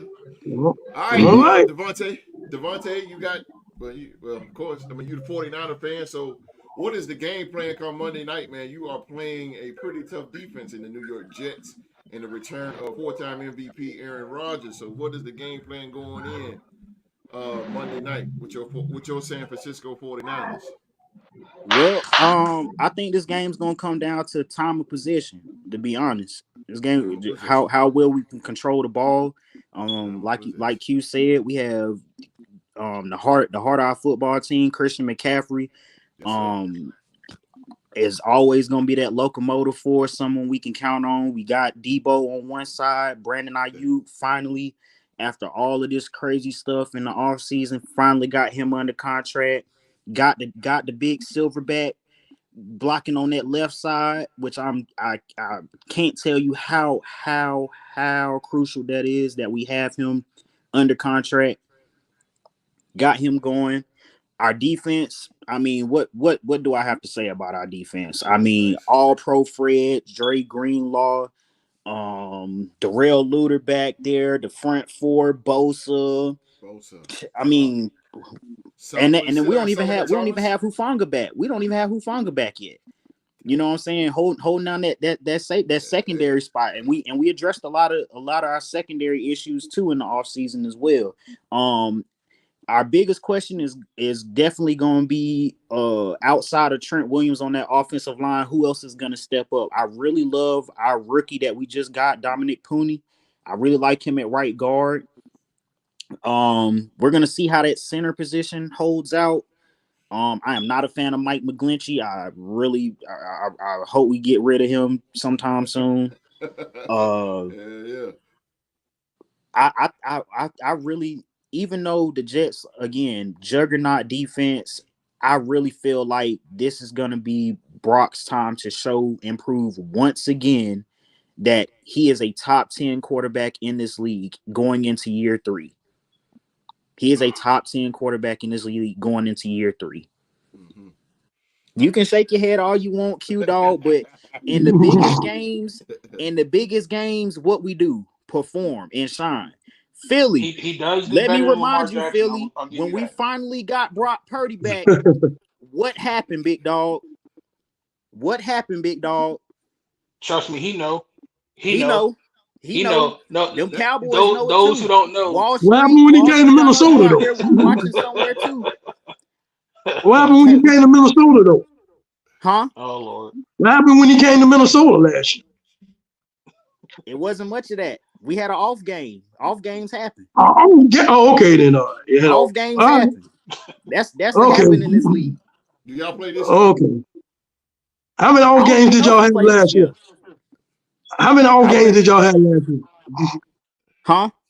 How many off games did y'all have last year? 6. So when y'all lose, y'all have off games. I wouldn't say 6. I wouldn't say 6. I wouldn't say 6. I'd say 2. Because 4 out of the 6 games we beat ourselves. And when we're playing at full strength, and playing at our best, it's not too many teams you can name that can stack us. Direct, no excuses. Philly G. Y'all got a hellified defense, but like I said, your boy, he can't be confused though. You can't rattle him. That's the key. He's 1-on-1. And even when he is rattled, he still performed. I've seen that against Detroit. Maybe not to the strength that you like. Some of them games didn't end well for us. I'll give you that. But you could also point in what happened in the Super Bowl. What happened in the Super Bowl? Patrick Mahomes is what happened. That's what happened. But that wasn't no Purdy. That's what happened. Man, Jennings was. He got the same amount of rings Jalen got. It doesn't. Brock Purdy. You know what? Devontae, you got to let him have the show. I'm about to trigger you, Philly. Because in my opinion, which one of the two I'd rather have right now? Give me Brock Purdy over Jalen Hurts. And twice on Sundays, boss. Yeah, Jalen Hurts. I don't know what the fuck he was doing last night. I said, man, stop doing what he was doing. I don't need to have a dynamic run. I don't need to have a dynamic quarterback. I just need my quarterback to have common sense and not to know to throw off his back foot, like the host said. Yeah, man, stop throwing off your back foot, bro. Yeah, I said, this dude. And Philly, if you want to make a bet, we can do that too. Brock Purdy will have better stats than Jalen Hurts this year. Ooh. I'm all in on my Niners. And listen up, Niners Nation too, because this year is also a critical year for us. This is a nut up or shut up year for us. This is the year. I predict this is going to be the last time we see this core group of individuals for the Niners together. This is the last year we'll probably see Debo and Ayuk together. I don't know what Trent's gonna do after this year, but Trent's been on his social media and stuff. He's been giving a lot of signs about whether or not he wants to retire or not. So I'm not 100% sure about that. But we've been close too many years to not do something, especially with how talented this squad is. We need to do it this year. If I felt like last year was our best shot to win it, But this year is going to be even harder because it's so many more storylines, so many teams that have now emerged out of the cut that actually have a legitimate chance of winning it all this year. So if we're gonna come out here week 1, we're gonna come out here Monday night, we're gonna go ahead and make that statement. You got 100. It's getting around the holidays, big dog. Can we might have to bump that down a little bit. It's getting around Christmas time. Red suit coming around. They coming around to tell everybody. My babies need presents. That's right. Hey, Q. Gotta get them pampers, don't you? But yeah. We ain't coming up short this year in fantasy, big dog. I ain't coming up short this year in fantasy. I'm coming to take it all. That's the reason why we the American Nightmares this year. No pampers, we the Nightmares no this year. pampers, no milk. They ain't happening. Yo. But yeah, overall though, give me the Niners to win this game. It's gonna be a low scoring game. It's definitely gonna be a low scoring game. I don't see a whole bunch of scoring. It's gonna come down to who has the ball last. And to be honest, if Aaron has that ball last seconds, I'm gonna be holding my breath. I'm picking the Niners to win it, but I pray to God Aaron doesn't have a shot at the end of the game to win it. You can't count that dude out, man. You can't count him out. You can't. And that's with all due respect. I think the Jets are gonna have a great year. I think the Jets will win their division. But come on, D-Ray, might well jump on the checkboard, baby. The Jets went. Yeah, okay. I think the Jets gonna win the division. I think they split. I think they split with Miami. I think they sweep the Miami gonna sweep them. They gonna sweep the Patriots. Miami gonna sweep them, and Buffalo gonna sweep them. They're gonna be third in their division. That man said no, Philly G. You should be betting 100 either. You just jumped that room. I'm a smart man. I'm a smart man, boss. I'm not. You better put that money in your pocket. You just jumped the room, bro. That man said he ain't betting 100. I ain't betting that Honda now. Davante said I say that for the parlays or something. Davante said he got to get that. He said he got to get that Santa Claus. Yes, sir. I got to put on that Santa Claus hat in a couple months. That shit just around the corner. That man in the red suit got to see him. What you say? He coming, boy. He coming, definitely. You better believe that. Yeah. We're going to get out of here. That's all the picks. And then, ladies and gentlemen, thank y'all for watching. That's our show for today, man. Thank y'all for watching. As always, we want to thank you for watching another episode of the Real Sports Talk Show. Please remember to give the illustrious podcast panel a thumbs up. We 3 hours in, man, but that's how the predictions go sometimes. That's how it goes. But we thank you guys for sitting down and still watching us and tuning in. If you want to be down with us every single Saturday, hit that subscribe button, turn on that bell for all notifications. In the live chat, shout out to Philly G. Philly G, congratulations to Philly G. Congratulations, big dog. Philly G. Man. Yes, congratulations, man. Philly G. Philly G, man. Congratulations to you, man. We wish D-Ray. Remember, Philly, happy wife, happy life, big dog. Head is mine tomorrow. Put your head on silver plow tomorrow, D-Ray. God damn. Well, Philly G, we and all the brothers, man, we want to wish you a very long and prosperous marriage, man. God bless you both, man. For sure, man. Congratulations, Philly G. D-Ray, you next. Oh, you already know it. Yeah. You know it. You next. But Q. Yeah.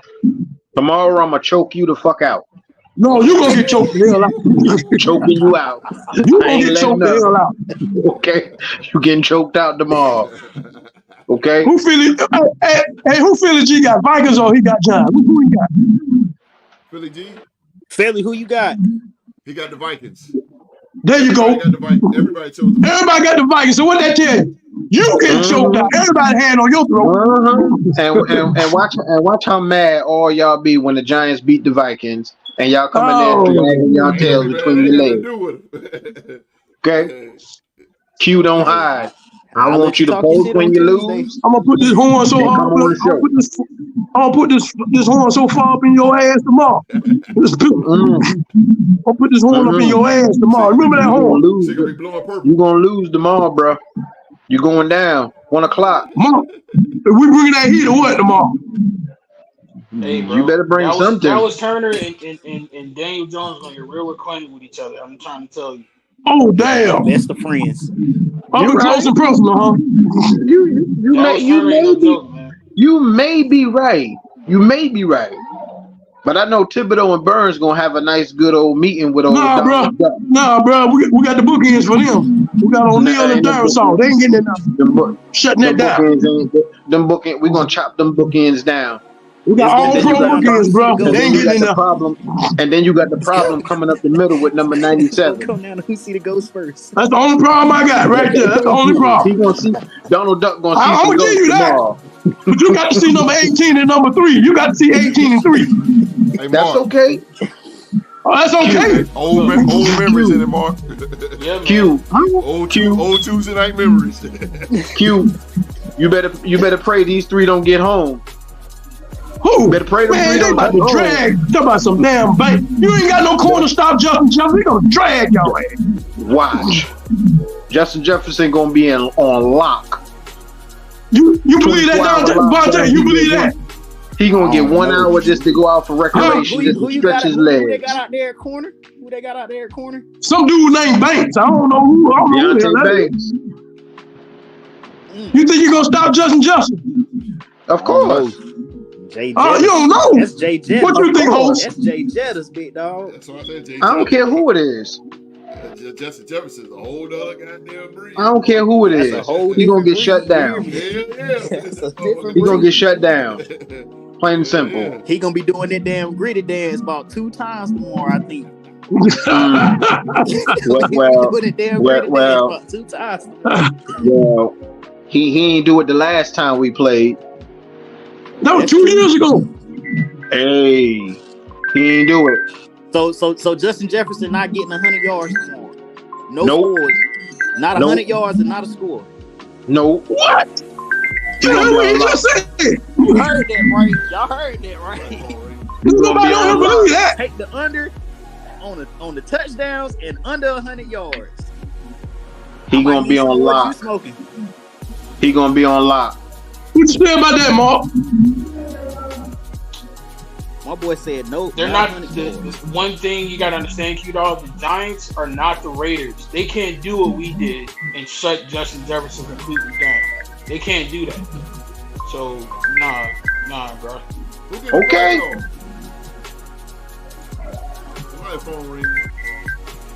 That's my Somebody ring. phone. That's I can hear the Q-Dog. person coming. He got people with See? different area codes. Uh-huh. Area codes, boy. That's a giant beatdown calling you. That's what that is. That's a giant beatdown calling you. Good old Ludacris and Nate Dogg. You about to get it from the black and blue division, bro. You about to black your eyes tomorrow.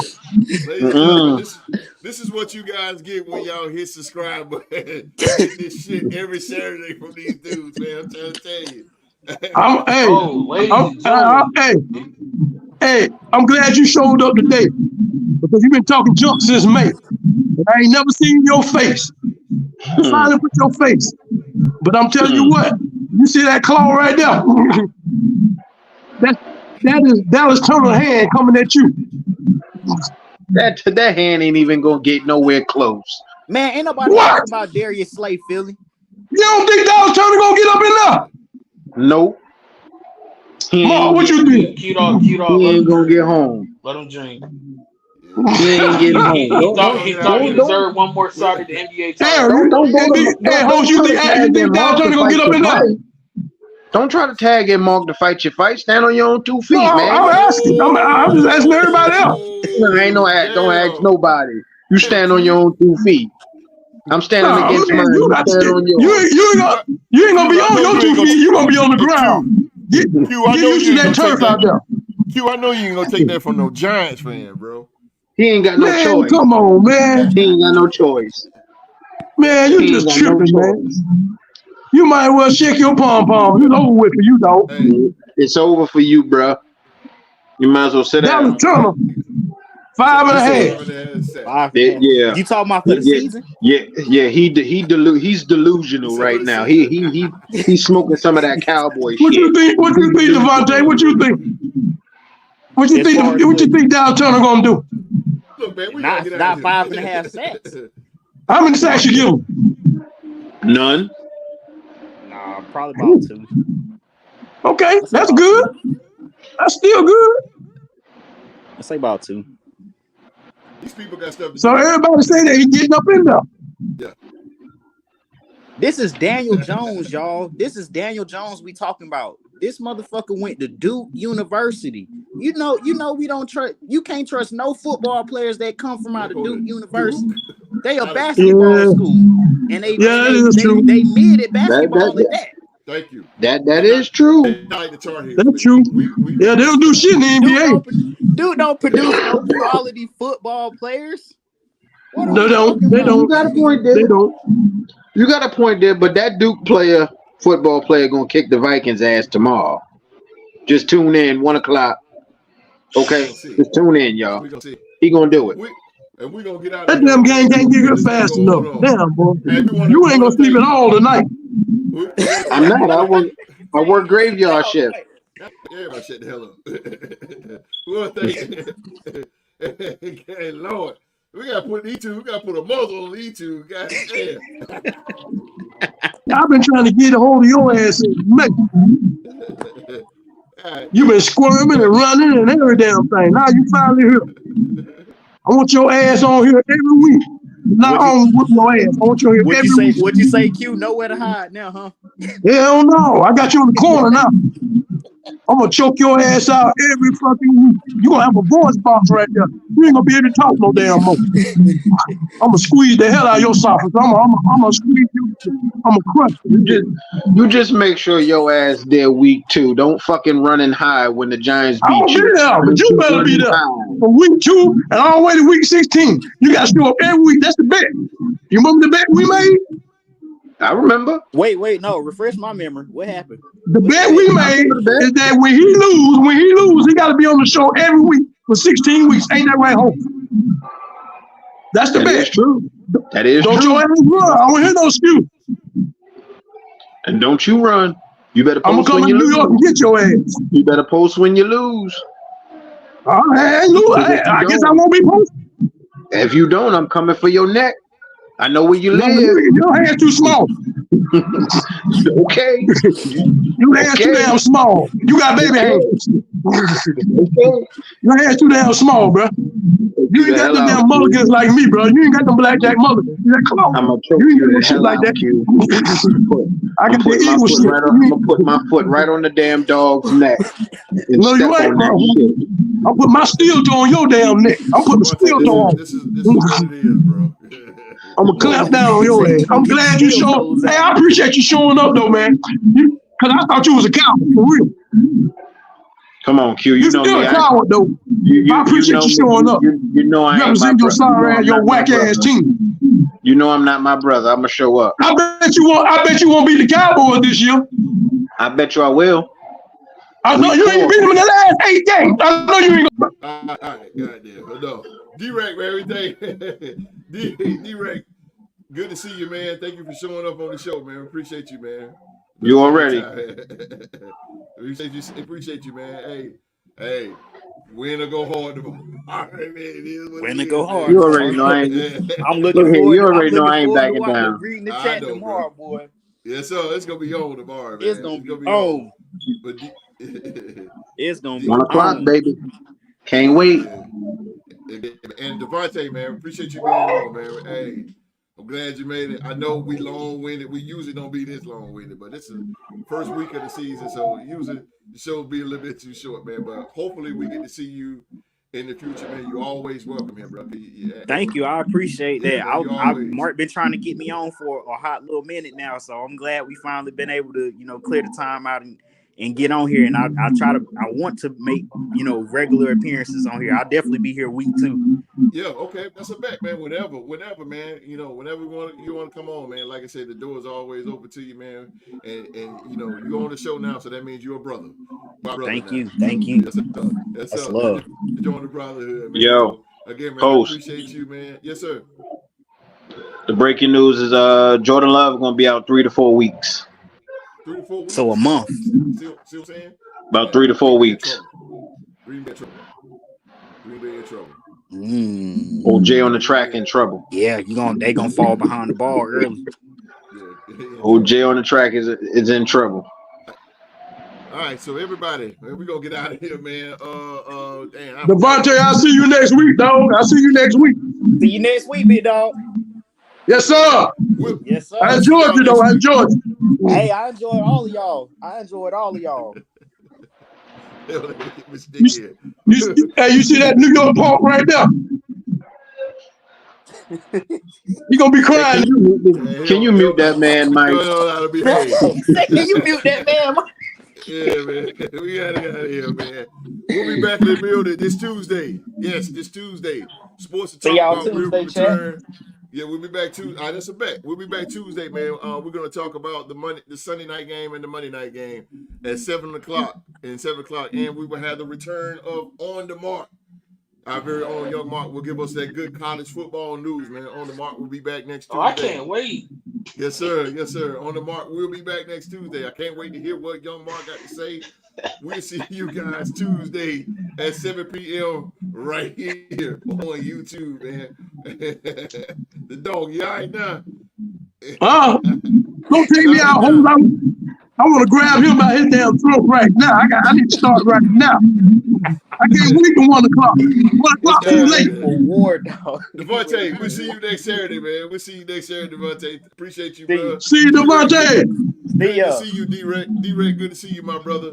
Everybody around you already. Good to see you, man. Everybody around Your punk ass on. I'm going to get your ass mine tomorrow. You better believe that. Mine. I'm getting your asses made. Mine. I'm going to put that Stock Johnson on your ass tomorrow.